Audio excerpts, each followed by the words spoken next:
रयशिक्षण संस्थेच्या सद्गुरू गाडगे महाराज अधिकार प्रदत्त स्वायत्त महाविद्यालयात आज नेटसेट मार्गदर्शन वर्ग निमित्तानं उपस्थित व्यासपीठावरील सर्व मान्यवरांचे आणि आपण उपस्थितांचे मी महाविद्यालयाच्या वतीने हार्दिक स्वागत करते। विद्यार्थ्यांनो, नववर्ष आणि नेटसेटचं मार्गदर्शन अशा दोन्ही निमित्तानं आपण या कार्यक्रमाला उपस्थित आहात। आपल्या सर्वांचे हार्दिक स्वागत।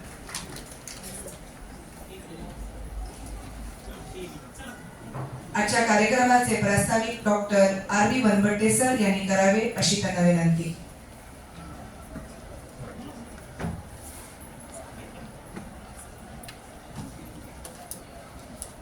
Good morning, good noon, happy new year सगळ्यांचं। आणि पहिल्यांदा दिलगिरी, बराच वेळ तुम्ही बसलाय सगळे। आज आपल्या महाविद्यालयामध्ये नेटसेट कोचिंग प्रोग्रामचा आजचा पहिला दिवस हा उद्घाटनाचा कार्यक्रम। नेटसेटचं मार्गदर्शन या महाविद्यालयामध्ये 12th प्लॅन पासून चालू आहे। आजच्या कार्यक्रमाविषयी, त्याच्या नियोजनाविषयी, प्रमुख पाहुण्यांविषयी सर्व माहिती तुमच्यापर्यंत पोहोचलेली आहे।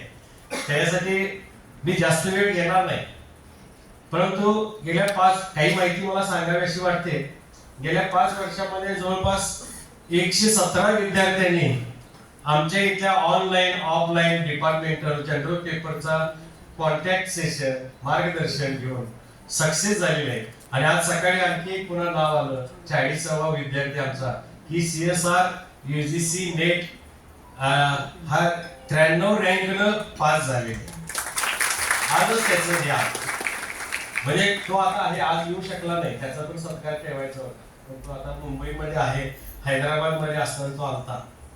की या ठिकाणी जे प्रमुख पाहुणे आहेत, ज्यांचा बायोडाटा तुम्ही सगळ्यांनी बघितलेला आहे, प्राथमिक शिक्षक आहेत, परंतु त्यांचा परिचय मी मुद्दा म्हणून त्याला इथं आमंत्रित केलं की सगळ्यांना माहित व्हावं। ते आदरणीय धनैया कवडगी मठ महाविद्यालयाचे प्राचार्य आदरणीय राजमाने सर।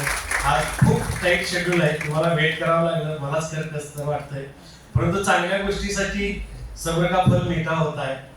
सायन्स विभागाचे डीन आदरणीय थोरात सर, केमिस्ट्रीचे हेड आदरणीय मोरे सर, मुळीक सर, आणि इथं इंद्रजित सर आणि गिरीश सर, आणि इथं असलेले सर्व विभाग प्रमुख, सर्व प्राध्यापक, आणि त्यांच्यासाठी हा कार्यक्रम आयोजित केलेला आहे। जे यशस्वी झाले त्यांचं इथं आपण एक पत्र देऊन सन्मान करायचा, आणि जे आता पुढे फेस करणार आहे त्यांना एक मोटिवेशन मिळावं, माहिती कळावी बाबा काय आहे।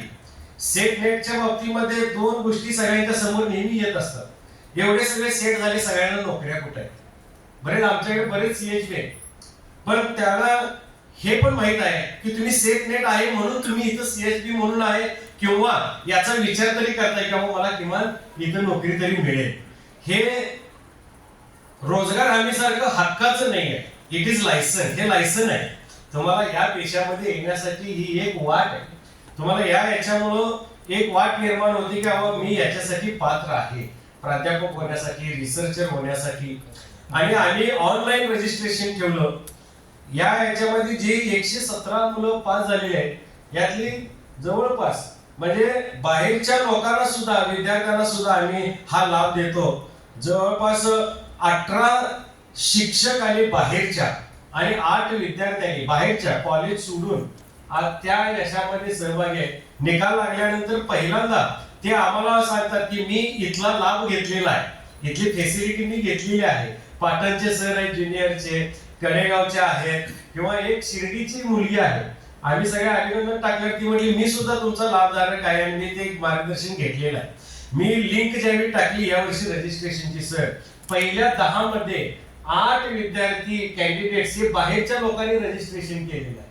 301 झाला म्हणून मी ग्रुपवर टाकलेला आहे, तो आता 400 पर्यंत आकडा रजिस्ट्रेशनचा गेलेला आहे। यासाठी आम्ही विद्यार्थ्यांची पहिल्या वर्षी ऍडमिशन घेतलेलं आहे। MD PGच्या फर्स्ट इयरला 500 रुपये फी घेतो, तिथून पुढे कायम त्यांना आपण फ्री मध्ये देतो। ज्यांनी ऑनलाईन सगळं बघणार आहे त्याला सगळं फ्रीच आहे, त्याच्याकडे काही पैशाची अपेक्षा ठेवत नाही। फक्त हेतू आहे की आमचा तुम्ही ऑनलाईन लाभ घ्या, ऑफलाईन घ्या किंवा आमचे याच्यानंतर हा पहिला सेशन आमचा 10 दिवसाचा आहे. पहिल्या पेपरचे 10 चॅप्टर आणि 10 प्राध्यापकांना आम्ही इथं मार्गदर्शन वर्गामध्ये घेत असतो. आज त्याचा उद्घाटन आहे. दुसरा याचा भाग असतो प्रत्येक डिपार्टमेंट त्यांच्या शेड्यूल प्रमाणे दुसऱ्या पेपरचं मार्गदर्शन ते घेतात आणि हे दोन्हींचं कंबाईन म्हणून हे या ठिकाणी आहे. आमचं छोटंसं डिपार्टमेंट आहे, परंतु माझ्या बरोबर या आपल्या सगळ्या 24 डिपार्टमेंट बरोबर काम करताना जो आनंद होतो तो याचा निकाल बघितले की येतो. कोण ना कोण तरी विद्यार्थी आमच्या कुठल्या ना कुठल्या तरी एका सिस्टीम मध्ये सहभागी आहे. त्या सगळ्यांचं या ठिकाणी आम्ही गुलाब पुष्प आणि पत्र देऊन सत्कार करायचं ठरवलं. प्राचार्याने आम्हाला नेहमी याला प्रोत्साहन दिलेलं आहे आणि कोरोना पासून तर आणि ऑनलाईन आता हे आम्ही इथं सिस्टीम चालू केल्या. लगेच लेक्चर युट्यूब वर टाकतो, रोजचे लेक्चर युट्यूब वर टाकतो. मुलं त्यांच्या सवडीनं ते पाहतात, त्याचा गायडन्स घेतात, कॉन्टॅक्ट करतात आणि या पद्धतीनं मुलांच्या मध्ये एक प्रेरणा, एक नवी वाट या ठिकाणी मिळते. आता आजच्या या पाहुण्यांचे विषय साधे प्राथमिक शिक्षक, साधे म्हटलं नाही कारण मी पण प्राथमिक शिक्षक आहे. मी त्याला सांगितलं ज्यावेळी मी प्राथमिक शिक्षक आहे, तुम्ही काय काळजी करू नका. त्यावेळी आज एवढा सगळा कॅम्पस, एवढी विद्यार्थी, एवढी मोठी बैठक पाहुण्यांना घाबरल्याने झालेली आहे. शाळेमध्ये आम्ही कसं बायकी पोर असते तेवढ्या पुरतं बोलायचं, पण या पाहुण्यांचं वैशिष्ट्य तुमच्यापर्यंत आलेलं आहे. 77 वेळा सेट, नेट, टेट सगळ्या परीक्षा पास आहे.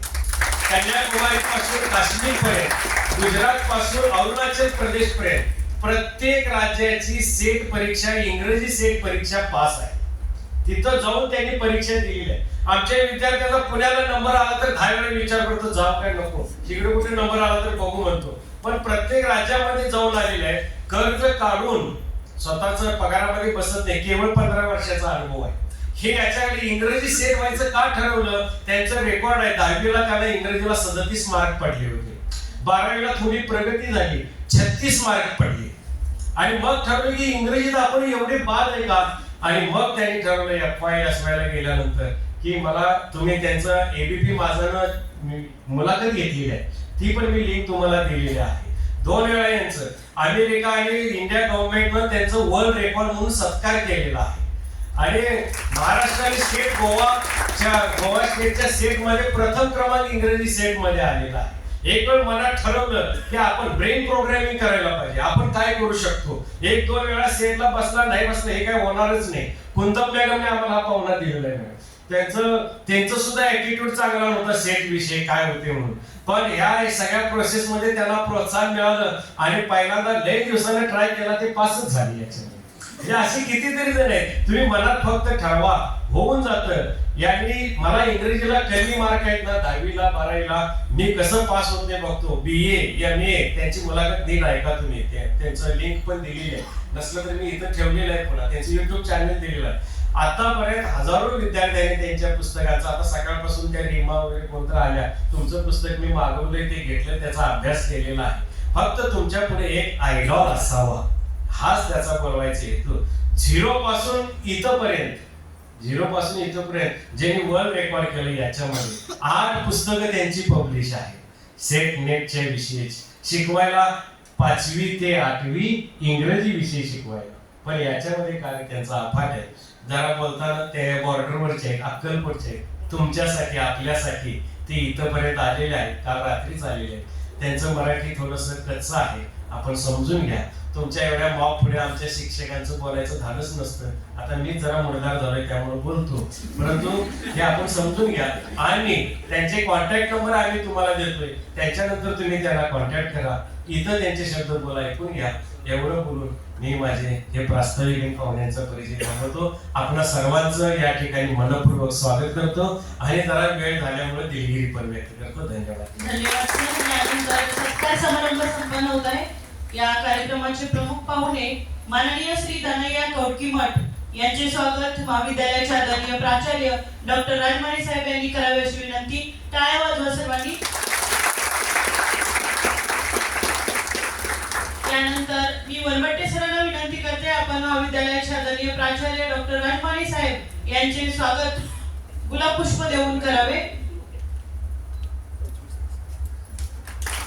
धन्यवाद सर. त्यानंतर माननीय डॉक्टर थोरत सर यांचे स्वागत गुलाब पुष्प देऊन करावे.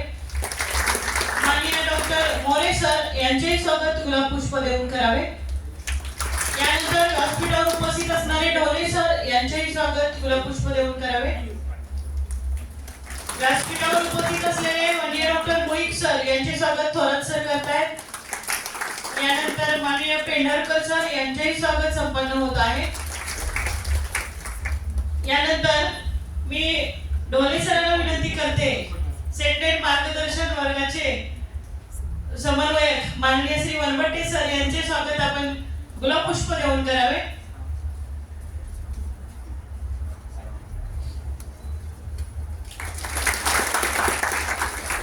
धन्यवाद. यानंतर जे सेंटेड पास झालेले आहेत त्यांचा सत्कार समारंभ संपन्न होणार आहे. मी प्रमुख पाहुणे आणि आदरणीय प्राचार्य यांना विनंती करते की आपण सर्वांचा सत्कार करावा. जे पहिले आहेत जाधव मयूर आबासाहेब. जाधव मयूर आबासाहेब हे हिस्ट्री विषयात सेट पास झालेले आहेत.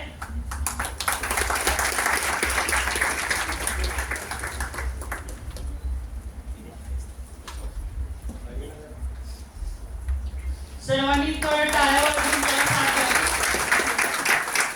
द्यावी. यानंतर कुंभार भाग्यश्री शामराव या सुद्धा हिस्ट्री विषयात सेट पास झालेल्या आहेत. त्यांचंही स्वागत महाविद्यालयात संपन्न होत आहे. प्रमुख पाहुण्यांच्या हस्ते स्वागत संपन्न होत आहे. सत्कार संपन्न होत आहे. मुलांनी गुलनार गली खान या महाविद्यालयात विद्यार्थिनी सेट पास झालेल्या आहेत. यांचं जॉग्राफी विषयात सेट पास झालेले आहेत. यांचंही स्वागत संपन्न होत आहे. यानंतर तिकुकडे विकी बबन पॉलिटिकल सायन्स विषयात सेट उत्तीर्ण आहेत.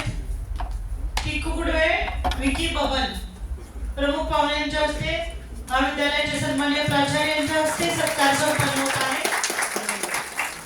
यानंतर वाघमारे पूजा शंकर या महाविद्यालयाच्या विद्यार्थिनी सेट पास झालेल्या आहेत सोशॉलॉजी या विषयामध्ये.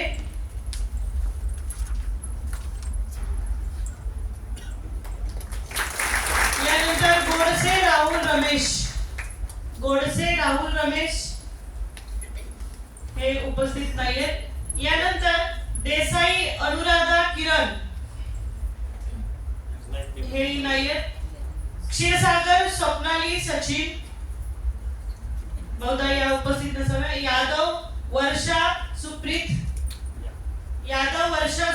या एजम कॉलेजच्याच विद्यार्थिनी आहेत. लाईफ सायन्स बॉटनी या विषयात त्या सेट पास झालेल्या आहेत. प्रमुख पाहुण्यांच्या हस्ते त्यांचा सत्कार संपन्न होत आहे. यानंतर डोंगरे प्रतीक्षा माणिक या एजम कॉलेजच्याच विद्यार्थिनी आहेत. लाईफ सायन्स बायोटेक्नॉलॉजी या विषयात सेट उत्तीर्ण झालेले आहेत. यांचाही सत्कार समारंभ संपन्न होत आहे. यानंतर पवार प्रणाली शिधोबा या एजम कॉलेजच्याच विद्यार्थिनी लाईफ सायन्स झूलॉजी या विषयात सेट उत्तीर्ण झालेला आहे. माननीय वनवटे सरांच्या हस्ते यांचा सत्कार संपन्न होत आहे. यानंतर नेताम विवेक श्रीकांत हे एजम कॉलेजचेच विद्यार्थी आहेत. लाईफ सायन्स झूलॉजी या विषयात ते सेट उत्तीर्ण झालेले आहेत. यांचाही सत्कार समारंभ संपन्न होत आहे. नेताम विवेक श्रीकांत. यानंतर शिंगाटे स्नेहल नंदकुमार या लाईफ सायन्स झूलॉजी या विषयामध्ये सेट उत्तीर्ण झालेले आहेत. एजम कॉलेजच्याच या विद्यार्थी आहेत. त्यांचा सत्कार संपन्न होत आहे. यानंतर जगताप तृप्ती संजय यांचे पती इथं उपस्थित आहेत. तर मॅथमॅटिकल सायन्स या विषयात त्यांच्या पत्नी उत्तीर्ण झालेल्या आहेत. त्यानंतर पाटील अक्षय आनंदा हे सुद्धा आपल्या एजम कॉलेजचेच विद्यार्थी आहेत. मॅथमॅटिकल सायन्स या विषयात स्टॅटिस्टिक या विषयात सेट उत्तीर्ण झालेला आहे. कदम प्रतीक्षा राजेंद्र या सुद्धा स्टॅटिस्टिक या विषयात सेट उत्तीर्ण झालेल्या आहेत. कदम प्रतीक्षा राजेंद्र यांचा सत्कार संपन्न होत आहे. त्यानंतर महाविद्यालयातील काही टीचर्स सेट आणि नेट उत्तीर्ण झालेले आहेत, त्यांचाही सत्कार संपन्न होणार आहे. साळुंखे संग्राम संजय हे केमिकल सायन्सचे विद्यार्थी आणि ते टीचर सुद्धा आहेत. ते नेट CSIR उत्तीर्ण झालेले आहेत, त्यांचा सत्कार संपन्न होत आहे. यानंतर कुंदन कोमल कन्हैया या एजम कॉलेजच्या प्राध्यापिका मराठी विषयात सेट उत्तीर्ण झालेल्या आहेत, यांचाही सत्कार इथं संपन्न होत आहे. पाटील मधुमिता संजय या आपल्याच महाविद्यालयात इंग्रजी विषयाच्या प्राध्यापक आहेत, त्या सेट उत्तीर्ण झालेल्या आहेत, त्यांचाही सत्कार प्रमुख पाहुण्यांच्या हस्ते संपन्न होत आहे. यानंतर शिंदे सुभाषराव निवृत्ती हे आपल्या महाविद्यालयातील प्राध्यापक इकॉनॉमिक्स या विषयामध्ये सेट उत्तीर्ण झालेले आहेत, प्रमुख पाहुण्यांच्या हस्ते यांचाही सत्कार संपन्न होत आहे. यानंतर मोहिते आसावरी अमरसिंह याही आपल्याच महाविद्यालयात ज्युनियर विभागात कॉमर्सच्या टीचर आहेत, त्या सेट उत्तीर्ण झालेल्या आहेत, त्यांचाही सत्कार प्रमुख पाहुण्यांच्या हस्ते संपन्न होत आहे. ललांडे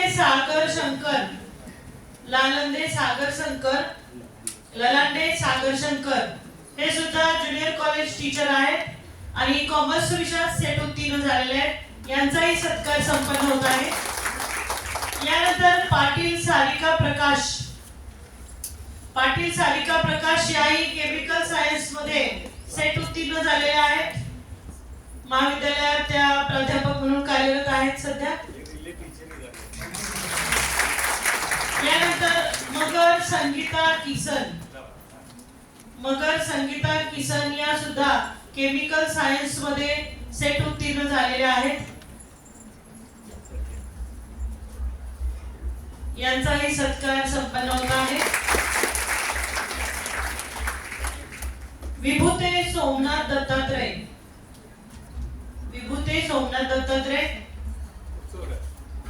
साळुंखे सुप्रिया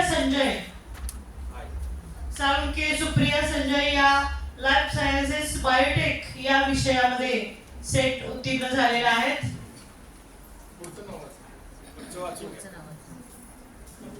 सडेकर सुलक्षणा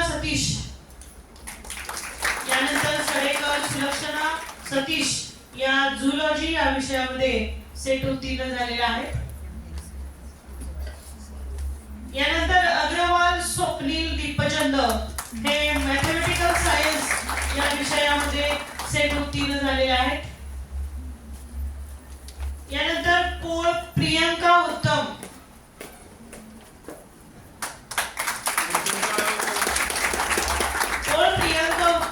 या मॅथमॅटिकल सायन्स या विषयामध्ये सेट उत्तीर्ण झालेल्या आहेत. यानंतर यादव विवेकानंद दत्तात्रय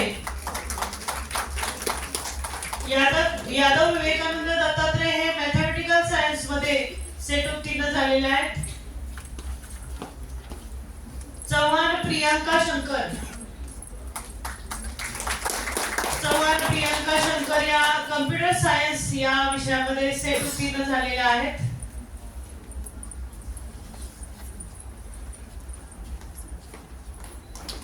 त्यानंतर जांगडे अमृता संजय या इलेक्ट्रॉनिक सायन्स या विषयामध्ये सेट उत्तीर्ण झालेले आहेत, त्यांचाही महाविद्यालयात सत्कार संपन्न होत आहे. त्यानंतर बाहेरच्या कॉलेजमध्ये सुद्धा काही टीचर्स सेट उत्तीर्ण झालेले आहेत, त्यांचाही सत्कार संपन्न होणार आहे. त्यामध्ये जगदाळे संजय साहेबराव हे उपस्थित नाहीत बघा. जाधव माधुरी प्रतापराव नाही. आलोरे राजेंद्र अलोने राजेंद्र अशोक खेड हायस्कूल शिक्षक आहेत. हायस्कूल शिक्षक असून पास झाले. एज्युकेशन या विषयामध्ये ते सेट उत्तीर्ण झालेले आहेत. त्यांचा सत्कार इथे प्रमुख पाहुण्यांच्या हस्ते संपन्न होत आहे. यानंतर बोरसे प्रियंका दत्तात्रय या उपस्थित नाही. लाड सुमित संजय हे ज्युनियर कॉलेज टीचर आहेत आणि हे केमिकल सायन्स यामध्ये सेट उत्तीर्ण झालेले आहेत. त्यांचा सत्कार संपन्न होत आहे. यानंतर देशमुखे अश्विनी विवेकानंद या सुद्धा टीचर आहेत. त्या मॅथमॅटिकल सायन्स यामध्ये सेट उत्तीर्ण झालेल्या आहेत.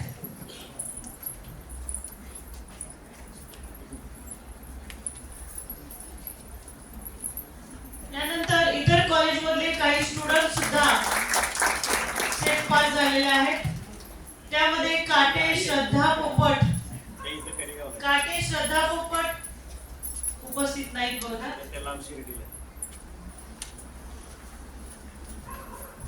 आताच मान्यवरांच्या उपस्थितीत या ठिकाणी सत्कार संपन्न झालेले आहेत. मी मान्यवरांना विनंती करते की आपण स्थानापन्न व्हावे.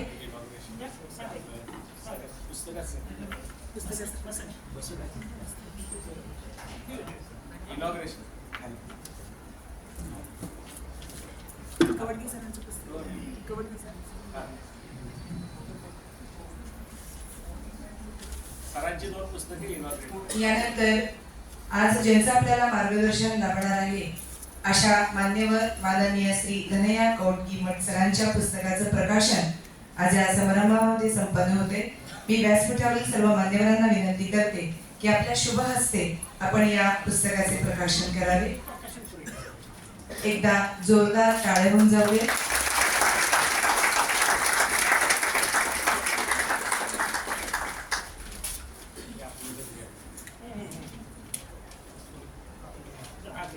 सरांनी पेपर 1 साठी आणि पेपर 2 साठी सेटमेटच्या हे पुस्तकं लिहिलेले आहेत. त्याचं प्रकाशन आता मान्यवरांच्या हस्ते संपन्न झालेलं आहे.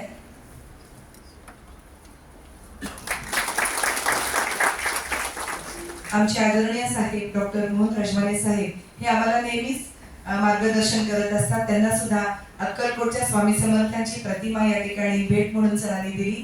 त्याबद्दल खूप खूप धन्यवाद. जास्त वेळ न घेता की ज्यांचं रेकॉर्ड आपण मगासपासून ऐकत होतो, आजच्या कार्यक्रमाचे सन्माननीय अध्यक्ष माननीय प्राचार्य डॉक्टर मोहन रजवाले साहेब यांना मी विनंती करते की आपण आपले विचार व्यक्त करावेत. नेट सेट मार्गदर्शन कार्यशाळेच्या उद्घाटनाचे प्रमुख पाहुणे खास अक्कलकोटहून या ठिकाणी आलेले Dhanaiya Kautgimath sir, doctor Vanpatte sir, doctor Thorat sir, doctor More sir, doctor Dhole sir, doctor Abhijit Malik sir, त्याचबरोबर डॉक्टर पेंढारकर सर आणि उपस्थित सर्व माझे सहकारी प्राध्यापक, विद्यार्थी बंधू भगिनी मित्र.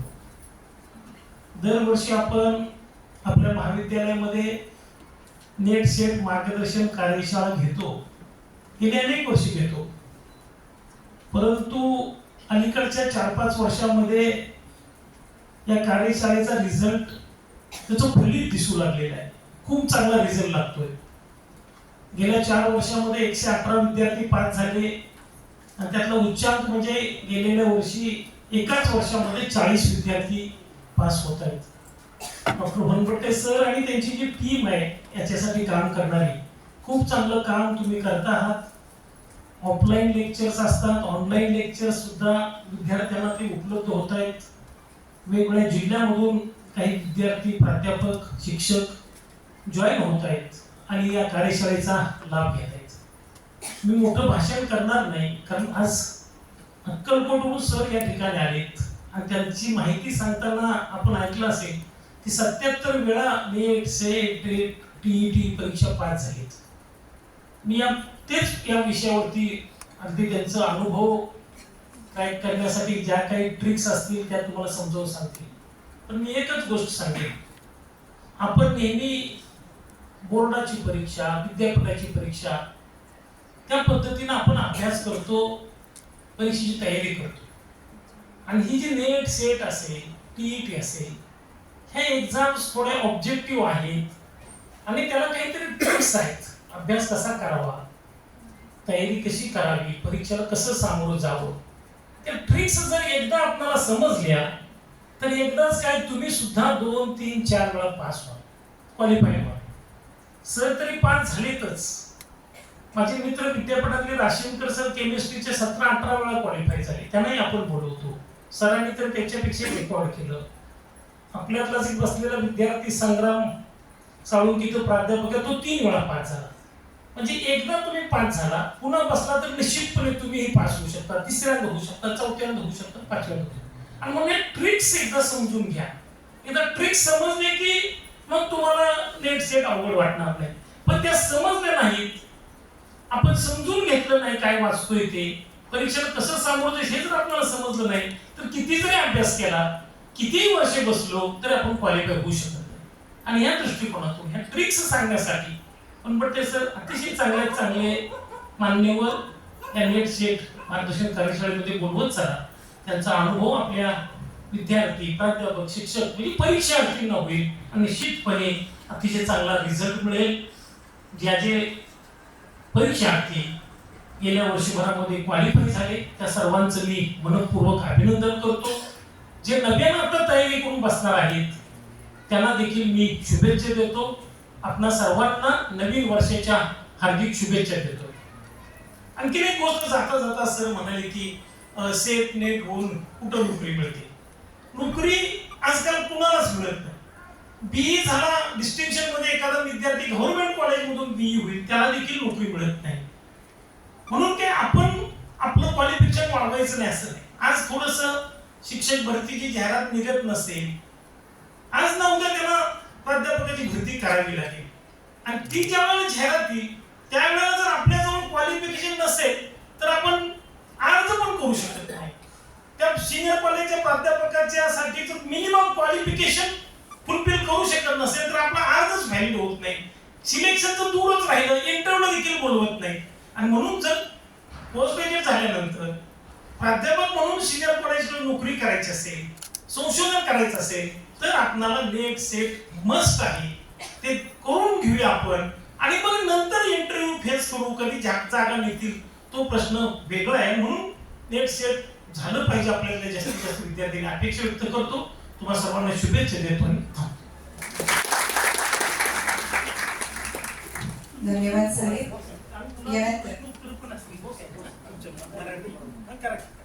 धन्यवाद साहेब. यानंतर आजच्या कार्यक्रमाचे सन्माननीय प्रमुख पाहुणे माननीय श्री दनया कौटकीमठ सर, सहशिक्षक अक्कलकोट, मी यांना सुरू करा. मी थोडं फळाची व्यवस्था करतो. तुम्ही सुरू करा. सुरू करा. आजच्या कार्यक्रमाच्या सन्माननीय प्रमुख पाहुणे माननीय श्री दनया कौटकीमठ सर हे आपल्याला विनंती करते. मी आपल्याला विनंती करते की आपण नेट सेट मार्गदर्शन वर्ग आणि नेट सेट विषयी आपण आमच्या उपस्थित सर्व विद्यार्थ्यांना मार्गदर्शन करावे. आजच्या कार्यक्रमाचे सन्माननीय प्रमुख पाहुणे माननीय Shri दनया कौटकीमठ sir.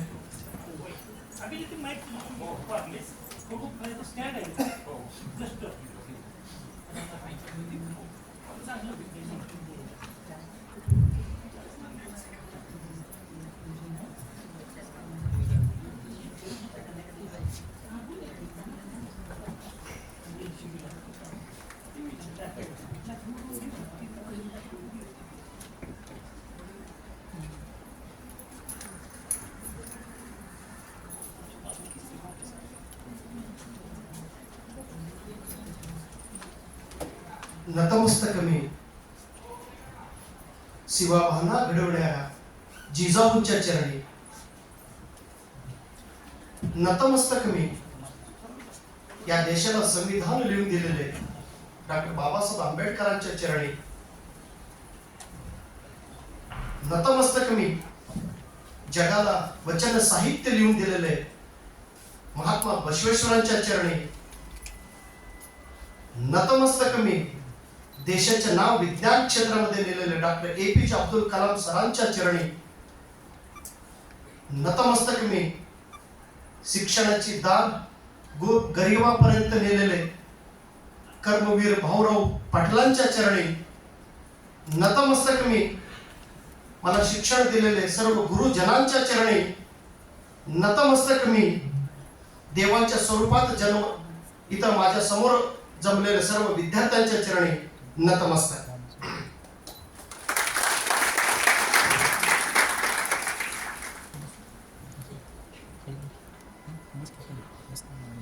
Honorable Principal,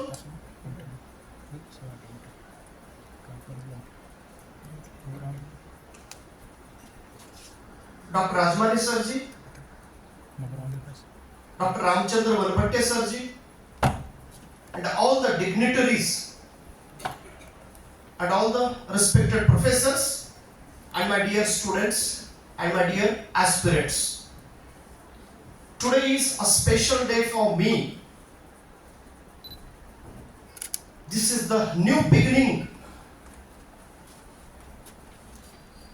Every problem has an end and you can begin a new things.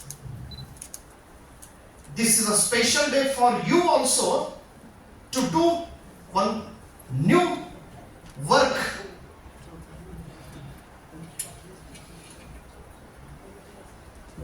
During my speech, I used one term. I am saluting the students. Why I used this term? During 12th century, Mahatma Basaveshwara's guru, Basavanna was a great philosopher, but Basavanna's guru, Allama Prabhu, in his one Kannada Vachana, Basaveshwara asked one question to his guru. Guruji, how we should teach our students? During 12th century, the entire world is living in a superstitious way. आपण या कलियुगात आहोत. How to teach my students? At the time, Allama Prabhu said one beautiful vachana, and that vachana is completely suitable nowadays. In that Kannada vachana, he said, first I use the Kannada, then I translate. ಕೃತ ಯುಗದಲ್ಲಿ ಶ್ರೀ ಗುರು ಶಿಷ್ಯಂಗೆ ಬಡಿದು ಬುದ್ಧಿಯ ಕಲಿಸಿದಳೆ ಆಗಲಿ ಮಹಾಪ್ರಸಾದವೆಂದನಯ್ಯ. ತ್ರೇತಾಯುಗದಲ್ಲಿ ಶ್ರೀ ಗುರು ಶಿಷ್ಯಂಗೆ ಬೈದು ಬುದ್ಧಿಯ ಕಲಿಸಿದಳೆ ಆಗಲಿ ಮಹಾಪ್ರಸಾದವೆಂದನಯ್ಯ. ದ್ವಾಪರ ಯುಗದಲ್ಲಿ ಶ್ರೀ ಗುರು ಶಿಷ್ಯಂಗೆ ಝಂಕಿಸಿ ಬುದ್ಧಿಯ ಕಲಿಸಿದಳೆ ಆಗಲಿ ಮಹಾಪ್ರಸಾದವೆಂದನಯ್ಯ. ಕಲಿಯುಗದಲ್ಲಿ ಶ್ರೀ ಗುರು ಶಿಷ್ಯನಿಗೆ ವಂದಿಸಿ ಬುದ್ಧಿಯ ಕಲಿಸಿದಳೆ ಆಗಲಿ ಮಹಾಪ್ರಸಾದವೆಂದನಯ್ಯ. दिस इज द कलियुग. कृतयुगात प्रत्येक गुरुजन विद्यार्थ्यांना मारून मारून शिकायचे होते. त्यावेळी ते विद्यार्थी हो हो आम्ही शिकतो म्हणणार. कृतयुगात सर्व गुरुजन विद्यार्थ्यांना शिवीगाळ देऊन शिकवत होते. त्यावेळी विद्यार्थी शिकण्यासाठी तयार राहत होते. आणि द्वापर युगात गुरु विद्यार्थ्यांना फक्त घाबरून शिकवायचे. त्यावेळेस विद्यार्थी शिकायला तयार होत होते. आता कलियुगात प्रत्येक गुरुजन विद्यार्थ्यांना वंदन करून शिकवायला पाहिजे, तरच विद्यार्थी शिकायला तयार होणार आहे. म्हणून मी तुम्हाला वंदन केलं आहे. उद्या तुम्ही प्रत्येक जण गुरुजन होणार आहात.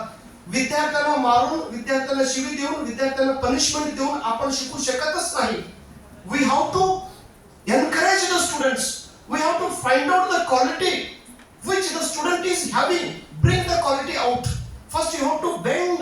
विद्यार्थी समोर आपल्याला बेंडिंग होणार, कारण विद्यार्थ्यांच्या पातळी लेवल पर्यंत आपण जाऊन विद्यार्थ्या मनामध्ये काय आहे, विद्यार्थ्यांमध्ये काय क्वालिटी आहे, what Kaushal he has, bring that kaushal, then only students are going to learn. Otherwise no. This is the main function of teachers. Nowadays teachers are not only teaching. आपल्याला फक्त शिकवायचंच काम नाही. फक्त शिकवणं म्हणजे शिकवणं एवढंच कर्तव्य गुरुजनांचं नाही. We have to inspire the students. विद्यार्थ्यांना शिकण्यासाठी प्रेरणा करणे, विद्यार्थ्यांमध्ये असलेल्या क्वालिटी बाहेर काढणे, विद्यार्थ्यांमध्ये असलेलं ज्ञान बाहेर काढणे, विद्यार्थ्यांना का शिकत नाही, काय प्रॉब्लेम आहे, तो चिकित्सक बुद्धी गुरुजनाकडे असेल तरच तो विद्यार्थी शिकत असतो. आणि विद्यार्थ्यांना शिकण्यासाठी फॅसिलिटी उपलब्ध करून देणार हा मेन गुरुजनांचा कर्तव्य आहे, गुरुजनांचा म्हणजे काम आहे. आणि तो काम आज या सद्गुरू कॉलेजमध्ये सुरू केलेलं आहे. यू आर व्हेरी फॉर्च्युनेट, खूप फॉर्च्युनेट आहात तुम्ही, कारण इथं क्वालिफाईड झालेल्या गुरुजनांना सत्कार केलेत. आणि त्या गुरुजनांना पाहून all students are getting inspiration, all students are getting positive energy, all students are getting positive things. पण एकाला आपण बघितल्यानंतर आपल्यामध्ये एक नवीन ऊर्जा निर्माण तयार होतो. आपण जर परीक्षेत यशस्वी झालेल्या लोकांना आपण प्रत्यक्षात पाहिलंच पाहिजे, प्रत्यक्षात त्यांच्याशी बोललं पाहिजे, प्रत्यक्षात त्यांच्या संपर्कात असायला पाहिजे, तरच आपल्या मनामध्ये एक पॉझिटिव्हिटी निर्माण होतो. कारण प्रत्येक विद्यार्थ्यांमध्ये एक गुणधर्म आहे की we are always comparison with students, we are always comparison with others. विद्यार्थ्यांसोबत आपण कंपॅरिझन करत राहतो. ओके, करा, परंतु पॉझिटिव्ह कंपॅरिझन करा. Don't compare in a negative way, because every child is unique, every student is different, every student has some special quality. आणि हे special quality find out करण्याची कामं या जगामध्ये फक्त 4 लोक करू शकतात. And the first and foremost is the parents. The parents should identify what the quality our child is having. If parents fails, then it is the duty of guru. The guru should find out what the quality my student is having. According to that quality we have to encourage. According to that quality we have to support. आज या कॉलेजने नेटसेटचा programme आयोजन करून विद्यार्थ्यांना एक facility उपलब्ध करून दिली. फॅसिलिटी उपलब्ध केल्यानंतर मग त्याच्यातील फायदा घेण्याची कॅपॅसिटी, त्याच्यातील पॉझिटिव्हिटी घेण्याची कामं तुम्ही केला पाहिजे. कारण तूच आहे तुझ्या जीवनाचा शिल्पकार. जोपर्यंत तुम्ही करत नाही, जोपर्यंत तुमच्या मनात तो पॉझिटिव्हिटी येत नाही, तोपर्यंत नोबडी कॅन हेल्प यू. आणि तिसरं काम आहे, जर आई वडील नाही फाइंड आउट केलं तर it is the duty of gurus. आणि जर गुरु सुद्धा तुमच्या मनामधील क्वालिटी नाही ऐकून घेतलं तर the society should find out what the quality that person is having, that girl is having, that the boy is having. कारण आपण मॅक्सिमम सोसायटीमध्ये राहतो आणि सोसायटी म्हणजे तुमचा फ्रेंड्स, सोसायटी म्हणजे तुमच्या आजूबाजूतील घटक, सोसायटी म्हणजे तुमचे रिलेटिव्ह. तुझं मध्ये काय आहे, कारण maximum times we are free. आपण सोसायटीमध्ये थोडं फ्री मध्ये वागत असतो, त्यामुळे आवर इनर क्वालिटीज रिफ्लेक्ट होत असतात. जर if the society fails, then you have to find out your own quality, you have to identify your strength. स्वतःमध्ये काय आहे हे आपण स्वतः तरी ओळखलं पाहिजे. आधी आई वडील जर नाही फेल झालं तर गुरुजन, गुरुजन फेल झालं तर सोसायटी, सोसायटी फेल झालं तर तुम्ही. मग तुम्ही जर तुमच्यामध्ये क्वालिटी जर आयडेंटिफाय नाही केलं तर तुमचं जीवन सत्यानाश, काहीच उपयोग होणार नाही. आपण जन्माला आलो, जेवलो, मेलो, गेलो. What is the use of our life? Then who is identifying the strength? Recently, I read one article in Sakal newspaper. That story always giving me an inspiration. There was one girl. She was born and brought up in the state of Orissa. She was born in a tribal area. Her parents were illiterate. Parents don't have the knowledge, and the girl was she was commonly living. And in that village, one newly teacher came, and teacher saw teacher was searching students for making an admission, and teacher requested their parents, send your child to the school. And teacher parents accepted, and the girl came to the school, and every day the girl was coming to the class and she was just passively attending the class. Teacher was identifying why this girl is not good in academic, why the girl is not good in study. Then the teacher was observing her body structure. Oh, this girl is suitable for sports. The teacher told her, please do some practice in the sports and you will get a good career in your sports. And the girl accepted the teacher's suggestions, and the girl started practicing running race. She practiced in such a way, she got the rank in taluka level, district level, and she got the rank in national level also. And her intention was to get international medal. She wanted to unfurl our national flag. She wanted to participate in international match. And when she wanted to participate in international match, at the time she should undergo doping test. In that doping test, unfortunately, she got a positive. and that committee, the Indian committee saying we are sorry, we are unable to send you for international match, and that girl is saying no sir, I didn't commit any kind of mistake. Why my result came in a positive way? No, something mistake you have done. Our Indian society is always without a proof we are talking. आपण काही चूक नाही केलं तरी समाज बोलत असतो, नाही तुझ्या शरीरामध्ये पॉझिटिव्ह आला म्हणजे तिच्या शरीरात पुरुषांचा हॉर्मोन्स क्रिएट झाला होता. म्हणून मी तू गर्ल असल्यामुळं तुझ्या शरीरात हॉर्मोन्स पुरुषांचा हॉर्मोन्स कॅपॅसिटी तुझ्यामध्ये डेव्हलपमेंट झालेलं, म्हणून तुला मी परमिशन देत नाही. The girl is requesting in the very humble way, मला परमिशन द्या, मला वेळ द्या, मी काही चूक केलं नाही, मला का पनिशमेंट देत आहे. She was backing the justice, but the Indian government, the Indian people, the Indian media, the Indian society is not respecting. आणि शेवटी ती म्हणाल मी काय चुकलं, हार्डवर्क करणं चूक आहे का? मॅक्सिमम टाइम हार्डवर्क केलं म्हणून माझ्या शरीरात असा पुरुषाचा हार्मोन्स क्रिएट झाला असेल, but I didn't use any bad things. मग शेवटी हा विषय झाला कॅनडियन कंट्रीमध्ये, आणि Canadian government has put this case in international federation, आणि इंटरनॅशनल फेडरेशन मध्ये त्या कोर्टमध्ये त्या मुलीला जस्टिस मिळाले की इंडियन गव्हर्नमेंटला ऑर्डर दिले, Indian government please allow that girl to participate in the international matches. In 2018 she participated in Asian Games and she brought the silver medal for India. And सगळं आपल्या इंडियन लोकांनी त्याला टाळे वाजवायला लागलं, हे आमची इंडियन मुलगी आहे, इंडियन मुलगी. आणि ती म्हणाले I don't want your clapping, तुमचं टाळ्यांची गरज मला नाही, मला काही गरज नको. जेव्हा मी हरलो होतो, जेव्हा मी समस्यामध्ये होतो, जेव्हा मी प्रॉब्लेम मध्ये होतो, you never use the positive words to me, त्यावेळी तुम्ही मला मदत केलं नाही. आता जिंकल्यानंतर टाळी वाजवायची गरज नाही मला.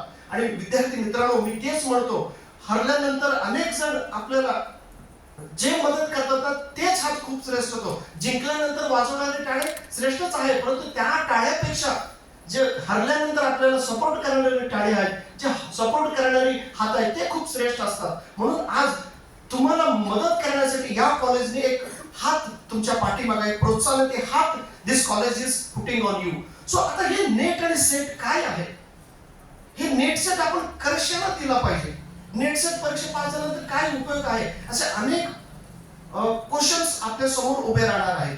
आणि द फर्स्ट थिंग इज कुठल्याही एक्झाम, आता special I want to talk on Maharashtra SET exam आणि नेट एक्झाम.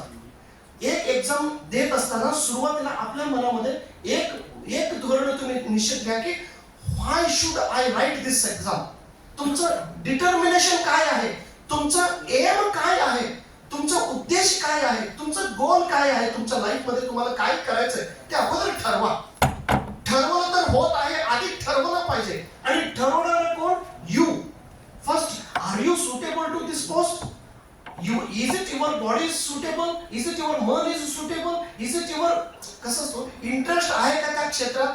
तुम्हाला हे काम करायचं की नाही, अगोदर प्लॅनिंग करा, म्हणजे अगोदर तुम्ही ठरवा. कारण well begun is half done. जर तुम्ही व्यवस्थित सुरुवात केलं तर तुमचा रिझल्ट मिळतोच. फक्त माझं मैत्रीण देतात, माझं फ्रेंड देणार आहेत, आमचे गुरु सांगितले एकदा ट्राय करून बघू, असं नाही. ट्राय करून बघू that is a completely negative statement. Try करून बघू नाही, केलं तर होणारच आहे. का होत नाही? आता प्रत्येक गुरुजन इथे तुमच्या समोर आहेत ना, पास झालेले, आणि तुमच्या समोर आज आमचे आदरणीय वनपट्टे सरांनी मला का घेऊन आले, sir I am unable to speak fluently. मी कसं, तुम्ही फक्त या हो, तुम्हाला बघितल्यानंतर त्यांच्या मनामध्ये एक एनर्जी निर्माण होईल, त्याच्यामध्ये पॉझिटिव्ह निर्माण होईल. मग धानया सर एवढ्या वेळा जर पास होत असेल, मग तुमच्याकडनं एक सेट म्हणतो, एक सेट. आता 77 वेळा पास झाला ह्याच्यावर खूप हुशार आहे? अजिबात नाही. एकदा पास झाला तर तोच ज्ञान असतो, आणि 77 वेळा का 700 वेळा परीक्षा पास झाला तर तोच ज्ञान असतो. फक्त माझ्यामध्ये जे डिफरन्स आहे सांगू का, तीव्र इच्छाशक्ती. जर करा, everyone is having the desire, प्रत्येकामध्ये डिझायर असतो, मी परीक्षा पास व्हायला पाहिजे. आणि डिझायर असताना that is not important, desire प्रत्येकामध्ये आहे, आणि डिझायर बरोबर ऍक्शन इज व्हेरी इम्पॉर्टंट. आणि strong desire is very important. Strong म्हणजे मला ते करायचंच आहे, करायचं वेगळं आणि करायचंच वेगळं, त्याच्यामध्ये वेगवेगळं दोन अँगल निर्माण होतो. So first decide your aim. मग एकदा तुम्हाला प्राध्यापक व्हायचं डिसाइड केलं, आणि बघा डिसाइड करण्यापूर्वी सम नेगेटिव्ह थॉट्स आपल्या मनामध्ये येतो, काय नोकरी मिळत नाही, कशाला करायचं. आणि जेव्हा तो नेगेटिव्ह विचार जर आला, एक ठिकाणी नेगेटिव्ह म्हणण्यापेक्षा तो सत्य असेल, दॅट इज अ वास्तव, हा रिअलिटी आहे. आणि हे प्रत्येकाला प्रॉब्लेम येणार आहे. नोकरी मिळत नाही, मला पण माहिती आहे, तुम्हाला पण माहिती आहे, सगळ्यांना माहिती आहे. मग मिळत नाही म्हणून आपण प्रयत्न करायचे सोडायचं आहे का? फर्स्ट तुम्हाला ते परीक्षा पास व्हा. पास झाल्यानंतर पुढचा गोष्ट आहे. पास झाल्यानंतर तुम्हाला संधी कुठं कसं उपलब्ध होणार आहे. आता आमचे आदरणीय गुरुजन वनपट्टे सर प्रायमरी टीचर होते म्हणून सांगितलं, नंतर कॉलेजला आले. म्हणजे लाईफ मध्ये टर्न होणार आहे का नाही.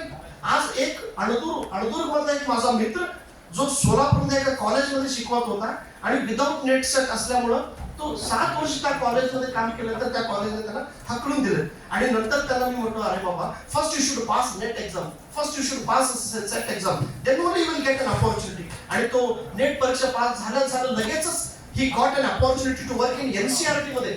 दिल्ली येथे त्याला नोकरी मिळाली. मग काय मिळत नाही सांगा बघू. तो प्रयत्न केला का नाही.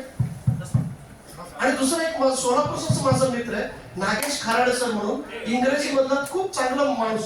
फक्त तो अँकरिंग करणार आणि जर्नलिस्ट म्हणून तो काम करत होता. मी म्हटलं, एवढं चांगलं इंग्रजी तुझं आहे, मग तुम्ही सेट एकदम आज न उद्या तुम्हाला नोकरी मिळेल आणि करायचं असेल तर मन लावून करा. आणि तो केला. आज इथं संगमनेर कॉलेजमध्ये, मालवणी त्या कॉलेजमध्ये विदाऊट 1 रुपये पैसा न देता त्यांना फुकट नोकरी असिस्टंट प्रोफेसर मिळालेले आहे. म्हणजे फर्स्ट काय करा, डिसाइड, करेक्ट डिसिजन घ्या. आणि रयत शिक्षण संस्थेसारख्या मोठमोठ्या संस्था आहेत जे तुमच्या क्वालिटीला रिस्पेक्ट देणार आहेत, म्हणून अगोदर डिसिजन घ्या फर्स्ट थिंग.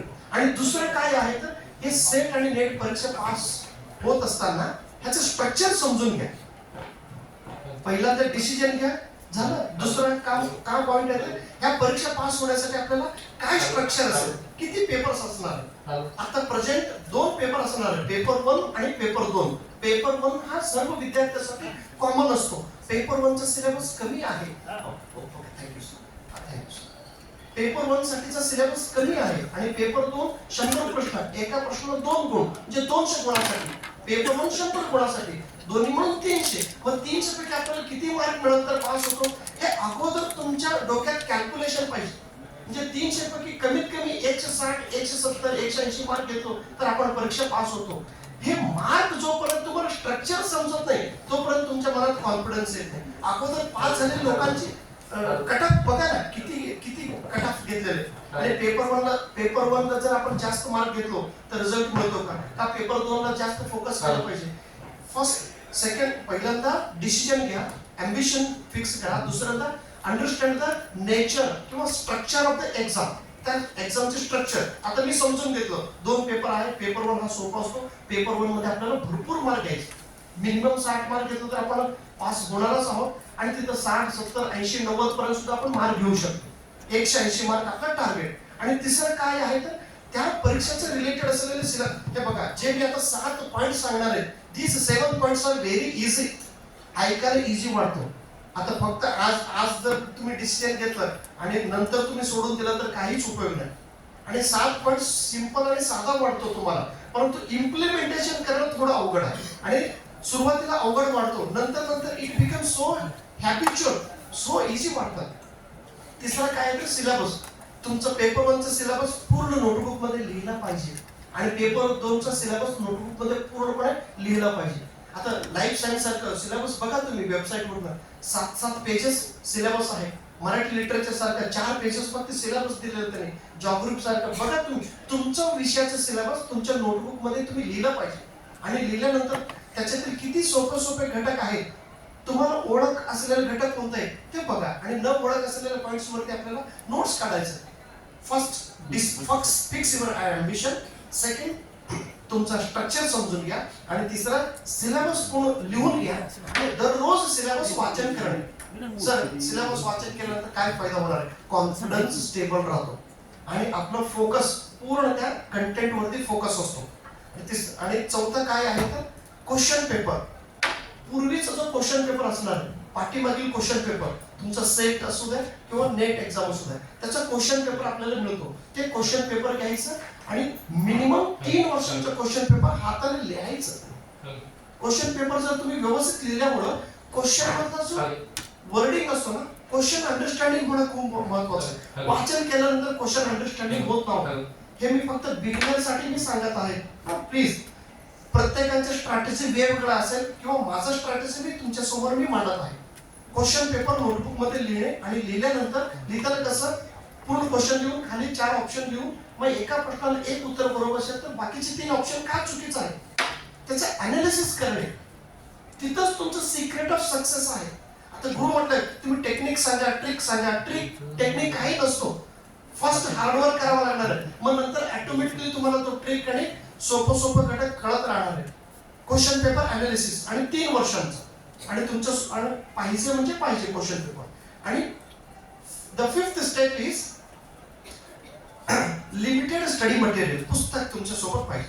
पेपर 1 साठी मार्केटमधलं कुठल्याही गुरुजनाचं एक पुस्तक घ्या चालेल आणि तो पुस्तक घेऊन 10 टॉपिक जे आहेत ते 10 टॉपिक एक टॉपिक पूर्णपणे वाचन करा. 3 वेळा वाचन करा. मग त्याच्यातील वाचन केल्यानंतर काय लिमिटेड पुस्तक असल्यामुळे काय होतं तुमचा फोकस जास्त त्या पुस्तकावर असणार. सर अनेक पुस्तक घेतलं तर चालेल का? अगोदर एक पुस्तक घे, एक पुस्तक व्यवस्थित अभ्यास करा. मग त्या पुस्तक सोडून दुसरं एखादं पुस्तक घेतलं किंवा त्या पुस्तकामध्ये ह्या पुस्तक सोडून नवीन काय पॉईंट आहे का, नवीन पॉईंट त्याच्यामध्ये तुम्ही ऍड करा. Limited study material. आणि तुमचा जो दुसरा सब्जेक्ट आहे पेपरवर तर सोपंच आहे, 10 घटक आहेत त्याच्यावरती मी सांगणारच आहे. ओके. आणि दुसरा सब्जेक्ट जे तुमचा सब्जेक्ट आहे, समजा ज्योग्राफी असेल 5वी ते 12वी भूगोल जर तुम्ही व्यवस्थित अभ्यास केला एकाच झटक्यात जीआरएफ सुद्धा तुम्ही पास होता. भूगोल इतिहास असेल तर 5वी ते 12वी पुस्तक तेवढंच वाचन करायचं. विज्ञान केमिस्ट्री असेल 5वी ते 12वी पर्यंत केमिस्ट्री परफेक्ट अभ्यास करायचा. फिजिक्स 5वी ते सर 5वी कुठं फिजिक्स आहे का? नाही. 5वी 7वी 8वी बेसिक कन्सेप्ट तर असतो ना. अगोदर बेसिक कडे जावा. आणला गेला मार्केटमध्ये मोठा पुस्तक, अरे बाबा मोठा पुस्तक आणण्या अगोदर फर्स्ट बेसिक रीडिंग करा. Sir all questions are based on basic concept only. आपण मोठं पुस्तक घेण्या अगोदर बेसिक पुस्तक केमिस्ट्री, फिजिक्स, बायोलॉजी जे तुमचा विषय असेल, लाईफ सायन्स किंवा हिस्ट्री किंवा ज्योग्राफी किंवा मराठी लिटरेचर 1ली ते 12वी पर्यंत शाळेतील पुस्तक घ्यायची. तिथं लेखक परिचय असतो, कवी परिचय पूर्ण सगळ्यांचं लिहायला वेळ जातो. पेपर देऊच नको. तसं नाही. मला आडमोठा प्रश्न विचारला तर मी आडमोठंच उत्तर देतो. कारण आता मी तर कशाला बोलवलं मला सांगण्यासाठी, फक्त हो म्हणणे ब्लाइंडली फॉलो करणं हा तुमचा कर्तव्य आहे. Cross question not important. कधी क्रॉस क्वेश्चन आहे अगोदर दीज आर बेसिक थिंग्स. तुमचा सब्जेक्ट मराठी एकदा लिहून काढा. सगळं लेखकांची नावं कमीत कमी 200 लेखकांची नावं तुमच्या वहीमध्ये येतो. त्या लेखकांचा परिचय आणि त्याच्यानंतर तुमचं हिंदी लिटरेचर असेल सेम 1 ते 1ली ते 12वी पर्यंत लेखकांची नावं लिहा. तिथलं असलेलं ग्रामर व्यवस्थित एकदा रीडिंग करा. हे सगळं ground level. I am telling you only the ground level. हे ग्राउंड लेवल करायला थोडा आळस मनामध्ये येणारच. आळस आलं तर आळस तुम्हाला तुमचं करिअरच एकदम स्पाइक करून जातो. डिसिप्लिन ठेवायचे तर इथे डिसिप्लिन, इंटरेस्ट हे सगळं शब्द जे आहे ना you have to follow it in your life. Hindi तुमचे विषय कोणते? त्या सोशिओलॉजी 11वी 12वीचे सोशिओलॉजी पुस्तक घ्या. एकदम पूर्ण व्यवस्थित 11वी 12वी का म्हणत आहे तर these are the basic books. एकदा फाउंडेशन आपलं तयार झालं त्या सिलेबस प्रमाणे आपल्याला नोट्स बनवायचे. त्या सब्जेक्ट प्रमाणे तुम्ही घ्या. आता माझा इंग्लिश प्रमाणे मी काय केलं ते पण सांगतो तुम्हाला. Limited books. आणि त्याच्यानंतर मग तुमचं BAचं पुस्तक असेल तर घ्यायचं. MA साठी जे काय तुम्ही अभ्यास केला असेल रेग्युलर, आम्ही MA रेग्युलर केलं नाही तरी सुद्धा आम्ही नेट सेट परीक्षा पास झालो. वन मोर थिंग्स इथं जरी गुरुजनांना माफी मागून मी एक शब्द म्हणतो, पास होत असताना 2 types of studies are important. पुन्हा एकदा गुरुजनांचा रिस्पेक्ट मानून हा शब्द बोलत आहे. Exam point of view study is important now. आता एक्झाम पॉइंट ऑफ व्ह्यू अभ्यास करणं वेगळं, नॉलेज ओरिएंटेड अभ्यास करणं वेगळं. नॉलेज ओरिएंटेड कधी होणार आहे? तुम्ही सेट परीक्षा पास झाल्यानंतर जेव्हा तुम्ही तुमच्या विद्यार्थ्यांना शिकवायला जाणार आहात त्यावेळी एक टॉपिक इन डिटेल मध्ये स्टडी करा. मग तुम्ही तुमच्या विद्यार्थ्यांना शिकवा. नाही तर मी आत्ताच डिटेल मध्ये करतो तिथेच करतच बसायचं, तुम्ही काय पासच होणार नाही. डिटेल आणि एक्झाम ओरिएंटेड स्टडी त्याच्यामध्ये थोडा फरक आहे. म्हणून exam point of view notes करणे, एक्झाम पॉइंट ऑफ व्ह्यू अभ्यास करणे महत्वाचं. लिमिटेड बुक्स घ्या त्यामुळे तुमचा अभ्यास होतो. आणि त्याच्यानंतर सेल्फ नोट्स. तुम्ही जे काय अभ्यास सिलेबस आहेत, नोटबुक आहेत, त्या नोटबुक मध्ये सिलेबस प्रमाणे नोटबुक मध्ये लिहित जाणे. चॅप्टर वाईज तुम्हाला तुमचे नोट्स पाहिजे बघा. आणि जोपर्यंत तुम्ही तुमच्या हातात नोट्स असेल तर त्याच वेळेस समजा you will get the result. मग तुमच्याकडे नोटबुकच नसेल, आपण 10वी 12वी पर्यंत जेवढं सिरियस मध्ये नोटबुक मध्ये लिहितो तसं मॅक्सिमम सिनियर कॉलेज विद्यार्थी म्हणा तेवढं सिरियसनेस होत नाही का. तुम्ही नोटबुक मध्ये लिहिण्याची सराव पाहिला पाहिजे. नोट्स तुमचा स्वतंत्र नोट्स पुस्तक मधूनच तुम्ही नोट्स तुमच्या नोटबुक मध्ये लिहा. पहिला पेपरचा आणि पेपर 2चा सेल्फ नोट्स काढणं दॅट इज द की ऑफ सक्सेस. मग तुम्ही जर पुस्तकाचं रिव्हिजन करत बसेल सर किती नोट्स वाचन केल्यानंतर जे जे इम्पॉर्टंट पडतो ते नोटबुक मध्ये लिहा आणि नोटबुक मध्ये लिहिल्यानंतर तुमचं रिव्हिजन ऑटोमॅटिक होतं. तुमचं नोट्स कसं पाहिजे मायक्रो नोट्स. उद्या पेपर आहे, आजच्या दिवशी 1 पेज वाचन केलं, टीचिंग अप्टिट्यूड 1च पेज रिडिंग करा, 10 mark finish. Research aptitude 1 page reading करा, 10 mark fix. Communication 1 page reading करा, 10 mark fix. Higher education 1 page म्हणजे तो तुमचा नोट्स असणार आहे. पुस्तक रिव्हिजन होत नाही एक्झामच्या वेळेत. तो नोट्स तुम्ही बनवा तुमच्या सब्जेक्ट रिलेटेड. आणि शेवटी आहे time management. Every exam needs sacrification. Every exam needs time. तुम्हाला वेळ द्यावा लागणार आहे. Minimum 3 months, maximum 6 months. मग ते सर आम्ही क्लास लावायचं का नाही. क्लास लावलं तर तुम्हाला त्या क्लास गुरुने तुम्हाला शॉर्ट मध्ये कॉम्पॅक्ट मध्ये शिकवत असतात. अदरवाइज क्लास नाही लावलं तर सेल्फ डिसिप्लिन जर तुम्ही ठेवलं तर no need to join any class. We are not small children. म्हणजे आम्ही ट्युशनला गेल्यानंतर आपल्याला समजणार. फक्त टेक्निक जर समजला, वे जर समजला, अभ्यास करण्याची पद्धत जर समजली, you will get the result. ए बाबा झोपू नका रे बाबा. झोपायला भरपूर वेळ आहे आपल्या लाईफ मध्ये. झोपलं तर मी इथंच झोपणारच. तुमचा आई वडील व्यवस्थित झोपला पाहिजे घरी, तरच तुम्ही इथं जिवंतपणे राहीस. आपण झोपल्यानंतर मग ते उठतच नाही घरात. आपल्या आई वडिलांचा पूर्ण जीव आपल्या हातात आहे. We are in the college. You are very fortunate that your parents are sending to this college. बाहेर बघा, बाहेर जगात किती प्रॉब्लेम्स आहे. Everyone is facing problem. Everyone is struggling to lead his life. मग प्रत्येकाला प्रॉब्लेम्स असणारच आहे. त्या प्रॉब्लेम्सला कमी करण्यासाठी आपल्याला रिझल्ट काढणं महत्वाचं आहे. आणि हे परीक्षा पास झाल्यानंतर काय फायदा होणार होता. परीक्षा पास झाल्या दुसऱ्या दिवशीच तुमच्याकडे पाहण्याचा दृष्टिकोन प्रत्येकाचा बदलणार आहे. Because that certificate gives you energy, that certificate gives you licence, that certificate gives you self confidence. आता कोमलताईने ह्याच कॉलेजमध्ये शिकवत होते, परंतु परीक्षा पास झाल्यानंतर त्यांच्याकडे बघण्याचा पूर्ण दृष्टिकोन बदलला. आता कॉलेजमध्ये त्यांना नोकरीच मिळाली. अगोदर पास झाल्यानंतर आणि पास होण्यापूर्वीचा खूप फरक आहे. त्यामुळं पास होण्यापूर्वी तुम्ही थोडं डिसिप्लिन राहा. डिसिप्लिन. आता इथं प्रायमरी टीचर हेडमास्टर म्हणून काम केलं, त्यांना काय गरज आहे बघा, तरी ते परीक्षा देतात आणि परीक्षा पास झाल्या. आम्ही 100 वेळा दिलं तरी आम्हाला काही फरक पडणार नाही. ज्यांना गरज आहे ना तो विद्यार्थी परीक्षा पाहा. विदाऊट आम्हाला गरज नसताना आम्ही एवढा वेळ पास झालो. ज्यांना ऑलरेडी नोकरी आहे ते गुरुजन पेपर देत आहेत. मग तुम्हाला ज्यांना गरज आहे तुम्ही काय देत नाही. आणि दिल्यानंतर सिरियसने काय देत नाही, दिल्यानंतर डिसिप्लिनने काय देत नाही. हे सगळं प्री प्लॅन पाहिजे बघा. डिसिप्लिन ठेवलं तर रिझल्ट मिळतो.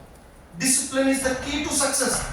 गुरुजन एकच आहे आणि विद्यार्थी. आता सचिन तेंडुलकर सर आणि विनोद कांबळे सरांचं life, we have to learn from that story, we have to learn from that example. जर तेंडुलकर सरापेक्षा विनोद कांबळे सर श्रेष्ठ असला तरी he has not maintained the discipline. मग डिसिप्लिन मेंटेन केलं नाही म्हणून आज त्यांचा लाईफ पूर्ण शून्य झाला. आज एक भारतरत्न झाला आणि एक मार्केट मधलं रत्न आहे. काय उपयोग आहे. म्हणजे only talent is not important. Talent beats और hard work beats. Hard work beats the talent when talent doesn't work very hard. म्हणून टॅलेंट बरोबर तुमचा हार्डवर्क दोन्ही ठेवा तर 100% तुमचा रिझल्ट मिळतो. आणि रिझल्ट मिळतो हा मूर्तिमंत उदाहरण तुमच्या समोर मीच आहे. मला सेट नेट हा काहीच माहित नाही, काहीच माहित नव्हतं. सेट काय असतो आणि नेट काय. असं तसं करून मी काय 10वी पास झालो. 37% मार्क मिळाले. माझ्या वडिलांना सुद्धा माहिती आहे मला 36% मिळाले का 37, कारण ते शिकलं नाही म्हणून फक्त शाळेला पाठवलं. मग पास झाल्यानंतर पुढं काय आयटीआय करा. आयटीआय मग सोलापूर जाऊन आम्ही आयटीआय केलो. 2 वर्ष आयटीआय टीव्ही आणि टेप रेकॉर्डिंग रिपेअरिंग मग 2 वर्ष केलो. तिथे केल्यानंतर पुढं काय पुढं हे लोणावळ्यामध्ये नोकरी मिळते तिथं जावं. Then I went to Lonavala. मग लोणावळ्यामध्ये कंपनीमध्ये कामाला होतो आणि तिथे एक माणूस कर्नाटकचा होता. अरे तू 11वी 12वी डीएड केलं तर तुला नोकरी प्रायमरी टीचर जा. मग परत 12वी केलं. 12वी केल्यानंतर 12वीला 36% मार्क मिळाले. मग तिथं मग ते वडिलांना माहिती नाही, आईला माहिती नाही म्हणून बरं झालं. त्यांना माहिती झालं तर तिथंच सांगलं असतं आत काढून. नाव 36% म्हणाला नाही, तुम्हाला तर आहे म्हणून. पण एनी हो, आज आमच्या मुलाला मी म्हणतो 70% घेतलं तरी तुला 70च मिळालं पाहिजे. तो रोज हा निघाट पितात, म्हणजे तुला किती पडले, तुझ्यापेक्षा तर डबल घेतो ना मी. तुमचे म्हणतात माझा मुलगा पण आहे ते लेट आहे, मी म्हणतो तुझ्यापेक्षा तर हुशार आहे की नाही. आपण प्रेशर देत राहतो. मग 36% मिळाला. मग BA आमचे गुरु चांगला भेटला, त्यांनी म्हणाला तू BA तरी कर. मग BA कोणत्या विषयात घ्यायचं? इंग्लिश. इंग्लिश काय उगे घे रे इंग्लिश घे. इंग्लिश मध्ये दुसऱ्या विषयाला नोकरी मिळत नाही. इंग्लिश म्हटलं की समोरचा माणूस थोडा घाबरतो. आणि इंग्लिश मध्ये तू BA केला उद्या काय तर होईल. आमचे जोशी सर म्हणून होते आणि त्यांनी त्यांच्या घरात मला कामाला ठेवलं. कामाला म्हणजे गुरुंचा थोडा सेवा करणे, त्यांच्याकडे जेवण करणे, त्यांचं काय स्वच्छ वगैरे स्वच्छ म्हणजे थोडं स्वच्छ म्हणजे घरात थोडं स्वच्छता करून तिथं राहत होतो. तिथं बोर्डिंग पण होती सोलापूरमध्ये, सिद्धेश्वर बोर्डिंग. आणि आमच्या बोर्डिंग समोर लिंगायत स्मशानभूमी. स्मशानभूमीमध्ये ते सर BA झालं. नंतर अकलूजमध्ये माझा B.Ed नंबर लागला. मग त्यावेळी तर आता असा तोडका मोडका मराठी बोलतो, मग तेव्हा तर मराठी अजिबात येत नव्हतं. B.Ed ऍडमिशन झालं. मग B.Ed ऍडमिशन झाल्यानंतर काय करू, तिथलं सर्व माझे मित्र जे क्लासमेट्स होते ते आर व्हेरी गुड. मग त्यांनी सगळं सपोर्ट केलं. B.Ed झालं. B.Ed झाल्यानंतर मग आम्ही 4 संस्थांमध्ये वेगवेगळ्या संस्थांमध्ये जाऊन मी नोकरी करण्याचा प्रयत्न केलो. कुठं काम झालं नाही. गुलबर्गामध्ये कर्नाटकमध्ये तिथे गेलो, तिथेही काम झालं नाही. मग इथं ज्या शाळेत मी शिकलो होतो ना तिथं मी लग्नपत्रिका द्यायला गेलो. आणि तिथे गेल्यानंतर त्या आमच्या शाळेत एक जागा आहे, तू इंटरव्ह्यू जा. मी इंटरव्ह्यू दिलो. मग सभामध्ये सांगू नये तरी सुद्धा सांगतो. आता मॅक्सिमम काय थोडं मागतात, तुमचं डोनेशन काय आहे. आमचे वडील म्हटलं थोडं आम्ही शेत आहे तेवढं विकून तुला देतो. नोकरी लागला झाला. तिथपर्यंत माझा लाईफ एक ऑर्डिनरी लाईफ. मग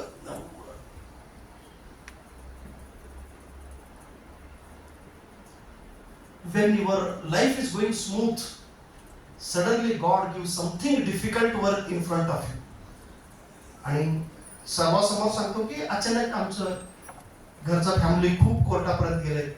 आम्ही जेल भोगलो, तिकडं हे करत असताना पूर्ण फॅमिली डिस्टर्ब, पूर्ण डिस्टर्ब.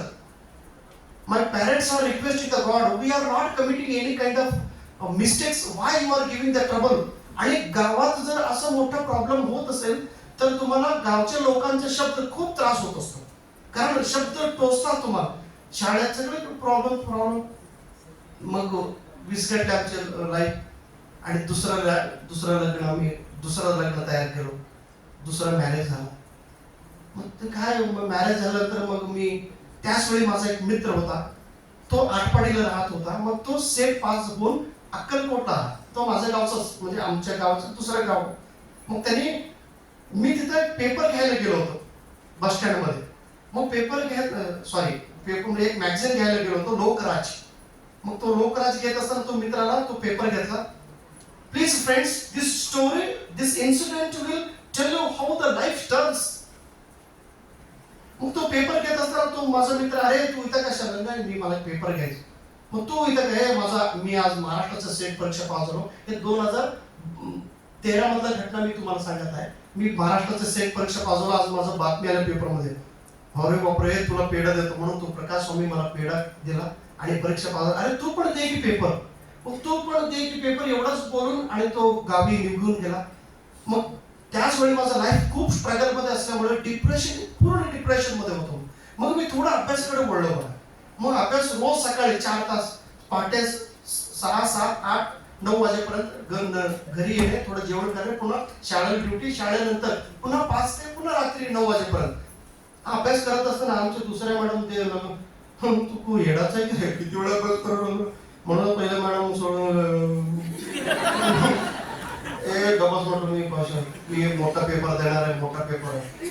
मग ठीक आहे. मग फेब्रुवारी मध्ये 2013 पेपर दिलो, सेट पहिल्यांदा दिलो, नापास. काय झालं पेपर, नापास झालो. पुन्हा डिसेंबर 2013 सेट दिलो, काय झालं, नापास, फेल. नेटचं दिलो, फेल.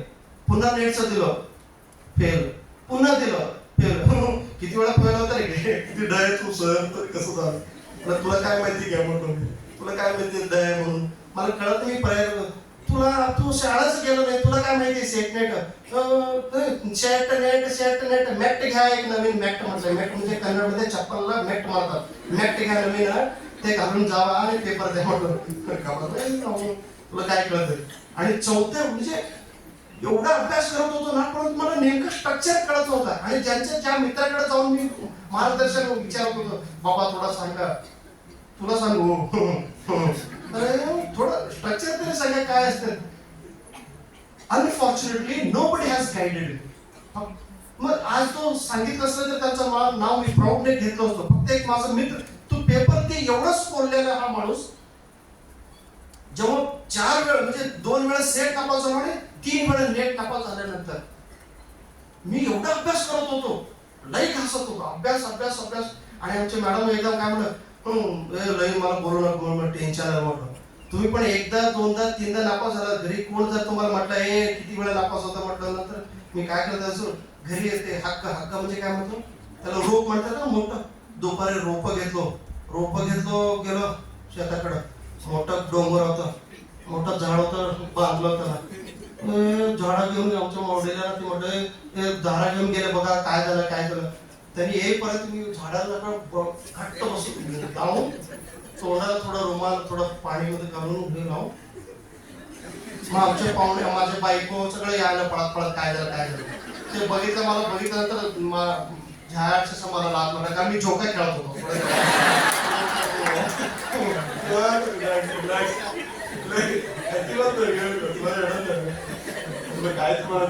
आणि जेव्हा 4थ्या अटेम्प्टला मी अभ्यास करत होता ना, एवढा अभ्यास केलो. आणि उद्या रविवारी परीक्षा आहे आणि शुक्रवारी रात्री मला पाईल्सचा त्रास झाला. पाईल्सचं खूप रक्त निघत गेलं. आमचे किती रक्त आले, किती चला दवाखान्यात. मी म्हटलं थोडं अजून 2 दिवस नाही दवाखान्यात गेलो आणि दवाखान्यात ऑपरेशन झालं मला. शुक्रवारी रात्री ऑपरेशन आणि शनिवारी भूल सगळं उतरून सकाळी 11 पर्यंत मी डॉक्टर म्हटलं, सर उद्या माझा परीक्षा आहे, मला परमिशन द्या. कसला येणार आहे तुम्ही, सारं तर कसं झालंय, तुमचं ऑपरेशन झालंय, you are not fit to attend the exam, sorry you don't go the exam. Sir I studied 2 वर्ष 3 वर्ष मी अभ्यास केलेला, sir please give the permission. Doctor किती सांगितलं नंतर शनिवारी रात्री मी सरांना लई रिक्वेस्ट करून तिथून, जे मित्र मला बोलण्यासाठी आला होता, मला म्हणजे तुझं व्यवस्थित कर, उद्या पेपर आहे, काळजी करू नको, मी जाऊन येतो, आल्यानंतर तुला क्वेश्चन पेपर देतो म्हटलं. मी एवढा अभ्यास केलो, मी पेपर देणारच म्हटलो. आणि माझ्या मित्रा अगोदरच मी सेंटरमध्ये जाऊन उभारलो आणि माझा मित्र घाबरला, सगळं टॅपी लावून आलंय, कसं काय रे. मग शेवटी मला 3 तास मी उभे राहून पेपर दिलो आणि I got the first rank in Maharashtra state exam. 270 एवढी प्रचंड इच्छाशक्ती माझी होती. आणि त्याच वेळी I went to Kerala, Tamil Nadu, Telangana, Madhya Pradesh, Chhattisgarh, Gujarat, Rajasthan, Himachal Pradesh, Uttarakhand, Assam, Arunachal Pradesh, Nagaland आणि शेवटी जम्मू काश्मीरला जाऊन मी पेपर दिलो. आणि प्रत्येक राज्यात माझा रिझल्ट मिळत गेले, कारण तेवढा स्ट्रॉंग डिझाईन माझ्यामध्ये होते म्हणून मला रिझल्ट मिळत गेले. 1 नाही 2 नाही 3 वेळ. जेव्हा 5 वेळा नापास झाल्यानंतर जे काय घट भरला होता ना माझा नॉलेजचा, जे टेक्निक, ते प्रत्येकाचं जे टेक्निक मी वेगवेगळ्या राज्यात पेपर देत गेलो. अरे इथं गुजरातमध्ये विचारलेला प्रश्न इथं विचारलेलं तिकडं विचारलं, सगळीकडे हेच. हे किती सोपं आहे पेपर. आणि प्रिपरेशन करत असताना, वेगवेगळ्या राज्यात पेपर देत असताना, आय नेव्हर टोल्ड एनीवन, दुसऱ्यांना सांगायची काय गरज आहे. तिथं कशाला झालं, लोक काय पण म्हणत असेल, ते आवड होतं काय येत लागलं होतं मलाच माहिती नाही. परंतु मी प्रत्येक राज्यात जेव्हा पेपर देत गेलो, तो स्ट्रॉंग, मी काय म्हणतो बघा, तुमच्या मनात येऊ. आणि नोकरी करत कसं केलं हे बघा, एक विचित्र काम कसं करतात हे होऊ शकतं. एकदा पास झाल्यानंतर ओके, पण एकदा पास झाल्यानंतर मला काय माहिती, पुढे देवाने मला हे काम करण्यासाठी माझ्या हातात 77 वेळा परीक्षेचे सर्टिफिकेट दिलेत का, असं आता मला वाटत आहे. परंतु विद्यार्थी मित्रांनो, परीक्षा पास होत असताना तुमचं तीव्र इच्छा इज व्हेरी इम्पॉर्टंट. आणि जोपर्यंत तीव्र इच्छा नसतो ना, रिझल्ट मिळतच नाही. त्यासाठी तीव्र इच्छा ठेवा आणि प्रत्येक इन्सिडेंटला हॅव पॉझिटिव्ह. आणि पॉझिटिव्ह असं घ्या, सर मला बेंगळूरला एक कॉल आला होता की वी विल, एक जाहिरात आला होता आणि मी एवढ्या वेळ परीक्षा पास झालो होतो. आणि त्याच वेळी एक राज्य राहिलं होतं, जम्मू काश्मीरचं. मी म्हटलं आता जम्मूला कशाला जायचं, आपण बेंगळूरला जाऊ म्हणून तो इंटरव्ह्यूला गेलो.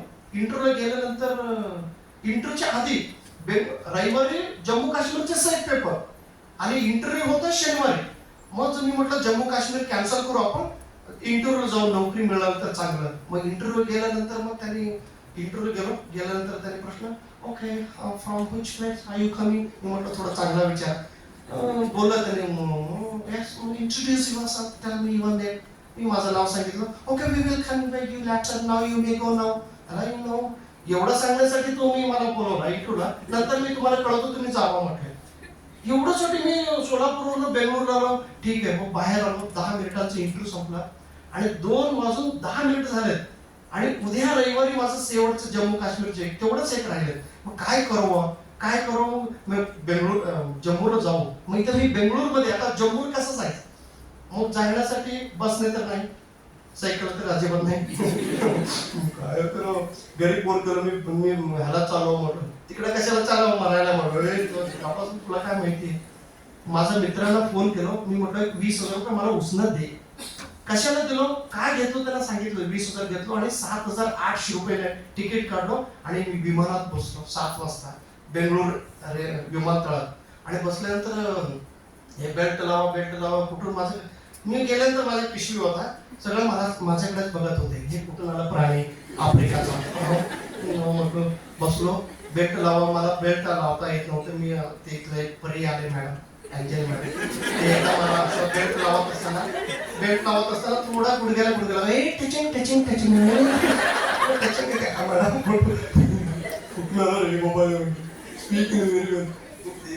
श्रीनगर एअरपोर्ट मध्ये उतरलो रात्री 10 वाजता आणि जम्मूचा सेट दिलो आणि हायेस्ट मार्क मला जम्मूला पेपर 1ला 92 mark I got in paper. This is a journey which I enjoy. प्रत्येक राज्यात जेव्हा गेलो ना, प्रत्येक राज्याचं एक वैशिष्ट्य, एक आवड. का गेलो, कशासाठी गेलो, I don't have the answer that question, परंतु that dream was there to attend the different. आणि I am very fortunate and you are very fortunate. आपण ज्या मी राज्यात गेलो ना, तिथं प्रत्येक राज्यात शिवाजी महाराजांचं नाव प्रत्येक लोकांनी घेतलं. एक कुठून महाराष्ट्रात. आणि जाताना थोडं मी थोडं घाबरून एकदा काय केलं होतं, कृपया चूक समजू नका. मी बिहारवरून ह्याला कुठं आसामला जात होतो. दिल्लीला गेलो होतो, दिल्लीवरून रेल्वेने. मग जात असताना बिहारमध्ये आला आणि बिहारवरून पश्चिम बंगालमध्ये आम्ही आलो. पश्चिम बंगालला आल्यानंतर मी कन्नडमध्ये बोलत होतो फोनमध्ये. त्याने ते तिथला एक माणूस, त्या माणसाने मला विचार, आप कर्नाटक आहे. महाराष्ट्र जर बोललो असतो तर त्यावेळी राज ठाकरे साहेबांचा चलो हटाव बिहारी हटाव ते भांडण होतं ना. मी महाराष्ट्र म्हटलं तर हाणतील म्हणून हो मी कर्नाटकचा आहे. इधर क्यों आ गए. नहीं सर मुझे वेस्ट बंगाल सेट देना इसलिए मैं आया. तुम कर्नाटक के हो, इधर क्यों आए. नहीं सर मुझे ना नहीं क्यों इधर, आप इधर नहीं नौकरी मिलता है. आप कर्नाटक दो, उधर भी नौकरी मिलेगा. नहीं सर एक्चुअली मेरा महाराष्ट्र है, तो महाराष्ट्र में सेट दो, तुमको नौकरी मिलेगा. नहीं सर मेरा इंटरेस्ट है इसलिए मैं आया हूँ. ऐसा आम्ही त्यांच्याशी बोलत असताना त्या माणसाने मला सांगितलं.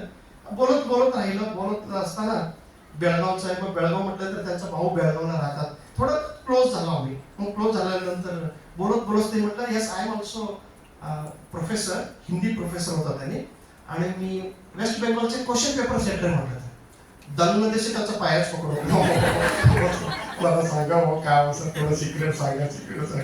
त्यांनी जे सिक्रेट सांगितलं ना ते मी कोणाला पण सांगितलं. मी स्वतः 5 वर्ष काय सिक्रेट सांगितलं तरी म्हटलं कोणत्या राज्यात तुम्ही पेपर देणार आहात त्या राज्यातील प्रत्येक विद्यापीठाचा सिलेबस तुमच्याकडे पाहिजे. पुणे विद्यापीठाचा जो MSc सिलेबस असतो, MA पोस्ट ग्रॅज्युएटचा, जळगाव विद्यापीठाचा असू द्या, नागपूर विद्यापीठ, पुणे विद्यापीठ, मुंबई विद्यापीठ, सोलापूर विद्यापीठ, फक्त PGचा सिलेबस एकत्रित करा. तिथे तुम्हाला डिफरन्स कळेल. काय नवीन कन्सेप्ट कुठल्या विद्यापीठात, तो नवीन कन्सेप्टचा डेफिनेशन तेवढा तुम्ही अभ्यास करा. आणि त्याच्यानंतर पाठीमागील क्वेश्चन पेपर 25% रिपीट होत असतात. आणि क्वेश्चन पेपर सेटर हा एकटाच नसतो. प्रत्येक विद्यापीठातील व्यक्तीला बोलून ते क्वेश्चन पेपर सेट होत असतात. त्यामुळे तुम्ही काय करा, PGचं तेवढं सिलेबस अनालिसिस करा, होऊन जातो. मग त्या गुरुने जे सांगितलं त्याप्रमाणे मी अभ्यास करू आणि रिझल्ट मिळत गेले. फ्रेंड्स, पास व्हायला फक्त थोडं टेक्निक. आता मला जेवढं त्रास झाला ना, जेवढं स्ट्रगल झालं तेवढं स्ट्रगल तुम्हाला मी होऊ देणारच नाही. कारण प्रत्येक विद्यार्थ्याला आता आयडिया मिळत आहे. परीक्षा कसं पास व्हायला पाहिजे, किती मार्क मिळाला पाहिजे. त्यामुळे तुम्ही पण त्या पद्धतीने अभ्यास करा आणि तुम्हाला रिझल्ट मिळतो. आणि एकदा मी पाच वेळा नापास झालो ह्याचा अर्थ तुम्ही पहिल्यांदाच तुम्ही पण नापास होणार असं गॅरंटी नाही. फक्त फोकस्ड स्टडी आणि जेवढं प्लॅनिंग सांगतो त्या पेपर 1 कडे व्यवस्थित अभ्यास करा आणि रिझल्ट मिळून जातो. पेपर 1 मध्ये तर 10 टॉपिक आहेत आणि आता मी रिसेंटली काय केलं माहितीये का, मला आणि सर एवढा पास झाला तुम्हाला नोकरीच मिळालं नाही की, मी एक पास झालं तर मला कुठं नोकरी मिळणार आहे, तुम्ही 77 वेळा अजून तिथंच आहे की. अगदी प्रश्न बरोबर आहे. दिस इज अ बर्निंग क्वेश्चन. आता एक नोकरी तर मला मिळालं नाही, ओके, एक नोकरी मिळाल्यानंतर दुसऱ्या नोकरीसाठी तेवढं धडपड आपण करत नाही. अनेक प्रॉब्लेम्स आपल्याला फॅमिली असतात किंवा हे मॅक्सिमम सगळीकडे डोनेशन पण मागतात, हे अनेक प्रॉब्लेम्स असेल. परंतु एव्हरीबडीज फेट is not same, everybody's life story is not same. आता मला मिळालं नाही म्हणून तुम्हाला मिळत नाही अशातला भाग नाही. म्हणून माझ्याकडनं जेवढं पॉझिटिव्हिटी घ्यायचं तेवढं पॉझिटिव्हिटी घ्या आणि लीड युअर लाईफ. त्यामुळे प्रिपरेशन करत असताना थोडं तुम्ही पॉझिटिव्हने आणि टेक्निक वापर करून अभ्यास करा. आणि आता तरी किती, उद्या मे 4 तारखेला महाराष्ट्र सेटचं जाहिरात आलेलं 4 तारखेला. अजून 4 महिना वेळ तुमच्या हातात आहे. अहो तुमच्या नाही सर, इंग्लिश नाही, इंग्लिश मध्ये मी सेट झालो, एज्युकेशन मधून सेट झालो, फिजिकल एज्युकेशन सेट झालो आणि त्याचं फोक लिटरेचर मधून सेट झालो, त्यानंतर विमेन स्टडी मधून मी सेट झालो. म्हणजे 5-6 वेळा का पास होतो तर पेपर 1 मध्ये साधा स्ट्रॅटेजी 100 ला 80 मार्क, पेपर 2 ला 200 ला 80, दोन्ही मिळून 160 ला कट ऑफ असतो. पास होणं महत्वाचं आहे. 1 नंबर आला तरी तोच सर्टिफिकेट आहे सेट मध्ये आणि बाउंड्रीवर पास झाला पण ते सर्टिफिकेट आहे. म्हणजे सर्टिफिकेट वर मार्क मेन्शन करत नाही, दिस इज एलिजिबिलिटी सर्टिफिकेट. म्हणून परीक्षा पास व्हा आणि परीक्षा पास झाल्या ना तुमच्या मनामध्ये एक अशी कॉन्फिडन्स येतो, वेगळा पण आपण काय म्हणतो ना, यस आय एम क्वालिफाईड म्हणून. तो कॉन्फिडन्सने तुमचं जीवन तुम्ही जगू शकता. Though you are knowledgeable, if you don't have the certificate, you will live a depressed mood life. तुम्हाला तेवढं कॉन्फिडन्स मिळत नाही. कारण प्रत्येक लोक सेट पास आणि सेट पास झालं तर nobody is going to ask you a question. प्रश्न कोणी विचारत नाही. मला कितीतरी प्रश्न विचारले लोकांनी, म्हणजे प्रोफेसर लोकांनी, मला उत्तर सांगताच आलं नाही तरी सुद्धा 77 म्हटलं की गप या पॉप 77 वेळा पास आहे म्हणतात. म्हणजे तेवढी सर्टिफिकेट मध्ये कॅपॅसिटी आहे. म्हणून first earn the certificate, then knowledge will come automatically. व्यवस्थित स्टडी करा. आणि इथं मला बोलून मला सत्कार केलेत, इथं बोलून मला एनकरेजमेंट केलेत, मला पण केलं आणि माझं लाईफ स्टोरी बघून तुम्हालाही तुमच्या मनामध्ये एक कॉन्फिडन्स निर्माण व्हायला पाहिजे. आणि जर नाही झालं तर तुम्ही माणूस नाही असं म्हणतो, कारण तुम्ही देव माणूस असेल, कारण देवाला काहीच होत नसतं. काय बोलू, कुठून बोलू, काय बोलू. चला आता पेपर 1 साठी जे 10 टॉपिक आहे, वन मोर थिंग, जे मी व्हिडिओ तयार केलेले आहे ते व्हिडिओ माझं चॅनलला कृपया तुम्ही सबस्क्राईब करा. आणि सबस्क्राईब केल्यानंतर मला काय पैशासाठी मी I am not doing now the work. मला काय झालं गुरु, अजून एक गोष्ट, परीक्षा पास झाला कुठं काही नोकरी मिळाली नाही म्हणून मी गप्प बसलो नाही. मला मिळालं जे एक अनुभव आहे ना, तुमच्या आई ताई भाऊ समोर मी व्यक्त करत आहे. माझं जो लाईफ स्टोरी पाहून किंवा माझा जो सर्टिफिकेट पाहून अनेक विद्यार्थ्यांमध्ये एक पॉझिटिव्हिटी येत आहे आणि त्यांना रिझल्ट मिळत आहे. आतापर्यंत जे ओळख असलेले 805 स्टुडंट्स ज्यांचं मी नाव मी घेतो, अशा 805 विद्यार्थी माझ्या लिस्टमध्ये, ते माझं पुस्तक घेऊन किंवा माझ्याशी प्रत्यक्षात बोलून किंवा माझं युट्यूब पाहून त्यांना रिझल्ट मिळालेलं आहे. त्यामुळं त्यांच्या लाईफमध्ये खारुताईचं वाटा थोडं तरी मी उचललं असले तेवढे एक समाधान मला आहे. What we are earning, that is not important. What we are giving to the society, that is also important. आता सोसायटीला द्यायचं म्हणून तुम्ही आता सगळ्यांना देत बसू नका, दुसऱ्याला तुम्ही आता मार्गदर्शन करत बसू नका. फर्स्ट तुम्ही पास व्हा आणि अभ्यास करताय म्हणून इतरांना कोणाला सांगायची गरज नाही. Privacy is important. थोडं प्रायव्हसी राहा आणि आई वडिलांना थोडं रिस्पेक्ट देऊन त्यांना सांगा 2 वर्ष मला वेळ दे, 1 वर्ष मला वेळ द्या म्हणून. आता पीजी झाल्यानंतर काय होतं, मॅक्सिमम आई वडील तुमच्यावर प्रेशर टाकतात. प्रेशर टाकून कुठेतरी जॉबला तुम्हाला पाठवतात. कुठं जरी तुम्ही CH वगैरे करत असेल विदाउट सर्टिफिकेट कृपया करू नका.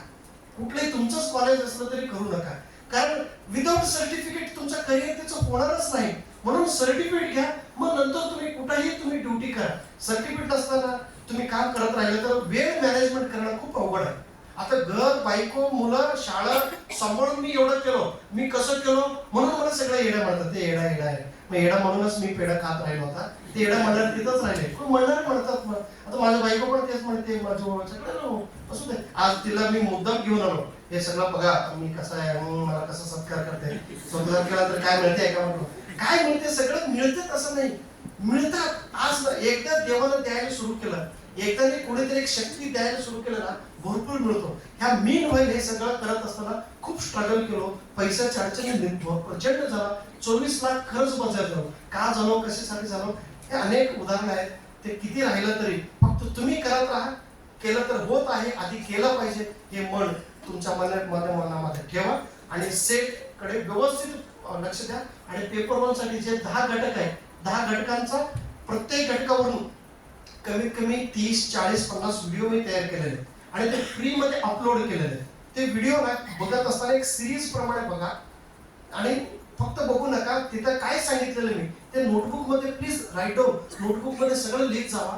अहो जेव्हा मी तामिळनाडूला गेलो होतो, how to pass NET and SET exam, तिथे गेल्यानंतर एक अंध विद्यार्थी, त्यांना मी 5 विषयात पास झालो म्हटल्यानंतर त्यांनी म्हटलं sir I also pass in 5 subject म्हणून. आज तो नेट 5 विषयात अंध असलेला एक मुलगा सुरेश म्हणून आज तो 5 विषयात नेट आहे. सांगायचं तेवढंच, अंध असलेले, अपंग असलेले, दिव्यांग असलेले अनाथ विद्यार्थी जे परीक्षा पास होत आहे आणि everything god has given to us. 2 हात आहे, 2 पाय आहे, सगळं चांगलं असताना जर आमच्याकडनं काय होत नाही तर तीव्र इच्छा नाही. इच्छा ठेवा आणि योग्य मार्गदर्शन घ्या. आणि सांगणार मी आहे, करणार तुम्ही आहात. फक्त आई वडिलांना थोडं सांभाळा, त्यांना काय थोडं धीर धरायला सांगा. त्यांना माहिती नाही तुम्ही काय अभ्यास करताय आणि किती अभ्यास करताय. आणि फक्त अभ्यास करताय म्हणून करू नका, थोडं प्लॅनिंग के साथ अभ्यास करा. आणि जे गुरुजन आता पास झाले त्यांना जावा, त्यांना भेटा, त्यांना हातापाय सर आम्हाला थोडं गायडन्स द्या. जे ते सांगितलं तर खूप चांगलं, नाही सांगितलं तर ते they are busy in their work. ते तुम्हाला सांगावंच असं नाही, ते त्यांच्या लाईफमध्ये बिझी असतात, त्यांना काम भरपूर असतात. दररोज जाऊन त्यांना हे करायचं नाही, त्रास नाही. फक्त शाळा माणसाला फक्त एक टेक्निक जरी समजलं तरी तो पास होत असतो. आणि जे ढळ कितीही सांगितलं, कितीही त्याचं ओतलं तरी ते काहीच उपयोग होत नाही. म्हणून तुम्ही थोडं अलर्ट राहा आणि एकदा तुम्ही ठरवता होत आहे. मग आम्ही गुजरातला चाललो होतो ताई. गुजरातला जात असताना सोलापूर रेल्वे स्टेशन मध्ये आलो. ट्रेन मध्ये चढलो, बघतो तर माझे खिशा मारले. खिशा मारले म्हणजे सगळं पाकिट गेले. पाकिट गेलं, मी ट्रेन मध्ये बसलो. पाकिटच गेलं तर काय करावं. हे उतरा ते दौंडला उतरा किंवा कुर्डुवाडीला उतरा कशाला. हो मग गुजरातला माझं सेट आहे, सुरतला. मग कसं जाणार. म्हटलं पैसे पण नाही. हा तिकीट एक आहे, वर एक ठेवलो होतो, वेळ ठेवलो गेलो. मग काय बोल डायरेक्ट कुठं मुंबईपर्यंत आलो होतं. मुंबईला तिथं उतरून दुसऱ्या ट्रेन पकडावं लागतं. तिथं गेलो, कोणी जरी पकडलं तरी हातापाय पकडायचं म्हणून गेलो. तिथून सुरतपर्यंत आलो. सुरतला उतरल्यानंतर माझ्या समोर रेल्वे स्टेशन मध्ये एक बाबा मला पाहिलं आणि पाहिल्यानंतर त्याने माझ्याकडे पाहिल्यानंतर माझं सायकोलॉजी त्यांनी माझ्याकडे पाहायला लागलं. म्हणून मी काय क्या हुआ तो ड्रायव्हर सुरू केलो. अरे क्या हुआ सर मेरा एग्जाम है सर, मैं आया हूँ ऐसा. मग त्या दादाने मला ठीक आहे सेंटर दिखाओ काय आहे. मग त्यांनी सुरत मध्ये त्या सेंटर पर्यंत मला नेलं आणि त्यांनी म्हटलं पेपर संपल्यानंतर पुन्हा मैं भेजता हूँ. मग परीक्षा झाल्यानंतर पुन्हा मला घेऊन आले आणि रेल्वे स्टेशनला बसून त्यांनी मला पैसे देऊन तिथून मला सोलापूर पर्यंत पाठवले. विद्यार्थी मित्रांनो, हे तुम्हाला चमत्कार असेल, हे खोटं असेल, एक वाटतो, खोटं वाटणं साहजिक आहे, परंतु जाणं आणि पेपर लिहिणं आणि पुन्हा त्या देव माणसाने मला मदत केली. आणि घरी येत असताना जेव्हा मी घरी पाहतो तर आम्ही भाड्या घरात राहत होतो. आजही भाड्या घरात. आणि मी पाहतो तर माझ्या कोपऱ्यात असलेलं माझं पोतं भरलेलं सगळं नोट्स नव्हता. मी म्हटलं माझं बायकोला, हे कुठे आहे माझं नोट्स. म्हटलं त्या दिवशी शनिवारी मी विकलो म्हटलं. ते पहिल्यांदाच त्याला माझं बायकोला पहिल्यांदाच म्हणलो मी कशाला एकच दिलं माझं नोट्स तू विकलं आहे. मी विकलो म्हटलं. अरे कशाला माझं नोट्स आहे, मी सगळीकडे राज्यात आणलेले क्वेश्चन पेपर आहे, मी काढलेले नोट्स आहे, खूप चांगलं आहे, प्रत्येक विषयाचं नोट्स आहे त्याच्यामध्ये. असं का मग शेवटी त्यांनी बायको नाही समाजाला बरं नव्हतं, ते आजारी होता म्हणून मी विकलो आणि 500 रुपये घेऊन दवाखान्यात. म्हणजे तू 500 रुपयासाठी माझा नोट्स विकला.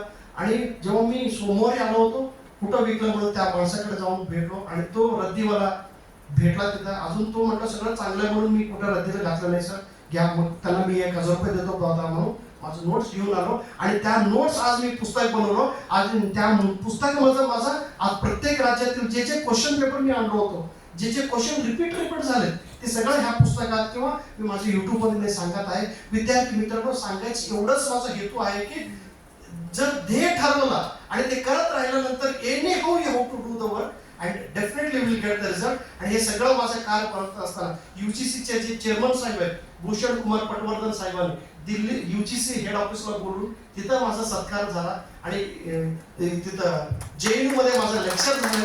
सो पुढे I went for 53 universities and everywhere I am delivering my experience. Everywhere I am telling and inspiring all the students that you can also do the things and it is possible for you. आणि करत राहायचं कितीही कष्ट आलं तरी. जिंदगी जीना आसान नहीं होता, जिंदगी जीना आसान नहीं होता. बिना संघर्ष से कोई महान नहीं होता. जब तक न पड़े हाथोड़ की चोट तब तक पत्थर ही भगवान नहीं बनता, पत्थर ही भगवान नहीं बनता. एवढं सांगून फक्त स्ट्रगल करत राहा. आणि फक्त तुम्हाला पेपर 1चा जो आज मला पेपर 1 साठी जे सांगितलं सर, आतापर्यंत पुराणाचं सांगितलं, मग विषय कधी सांगणार आहे? सकाळी गणपती सरांना विचारलो, सर मी काय सांगू? नाही, फक्त तुम्ही तुमच्या मुलांना थोडं मोटिवेशन करा आणि जावा. आणि फक्त बघा माझा व्हिडिओ व्यवस्थित बघा आणि त्या व्हिडिओमध्ये सगळं सांगितलेलं माझा बघा किंवा इतर गुरुजनांचा एकाचा फॉलो केला पाहिजे. प्रत्येकाचं तुम्ही फॉलो करत राहिलं तर एव्हरीबडीचं स्ट्रॅटेजीच वेगळा, प्रत्येकाचा उद्देश एकच असतो की तुमचा रिझल्ट मिळाला पाहिजे म्हणून. तर जे 10 घटक आहेत, 10 घटकापैकी तुम्हाला मी पेपर 1 साठी Continue. Mic is there. If the mic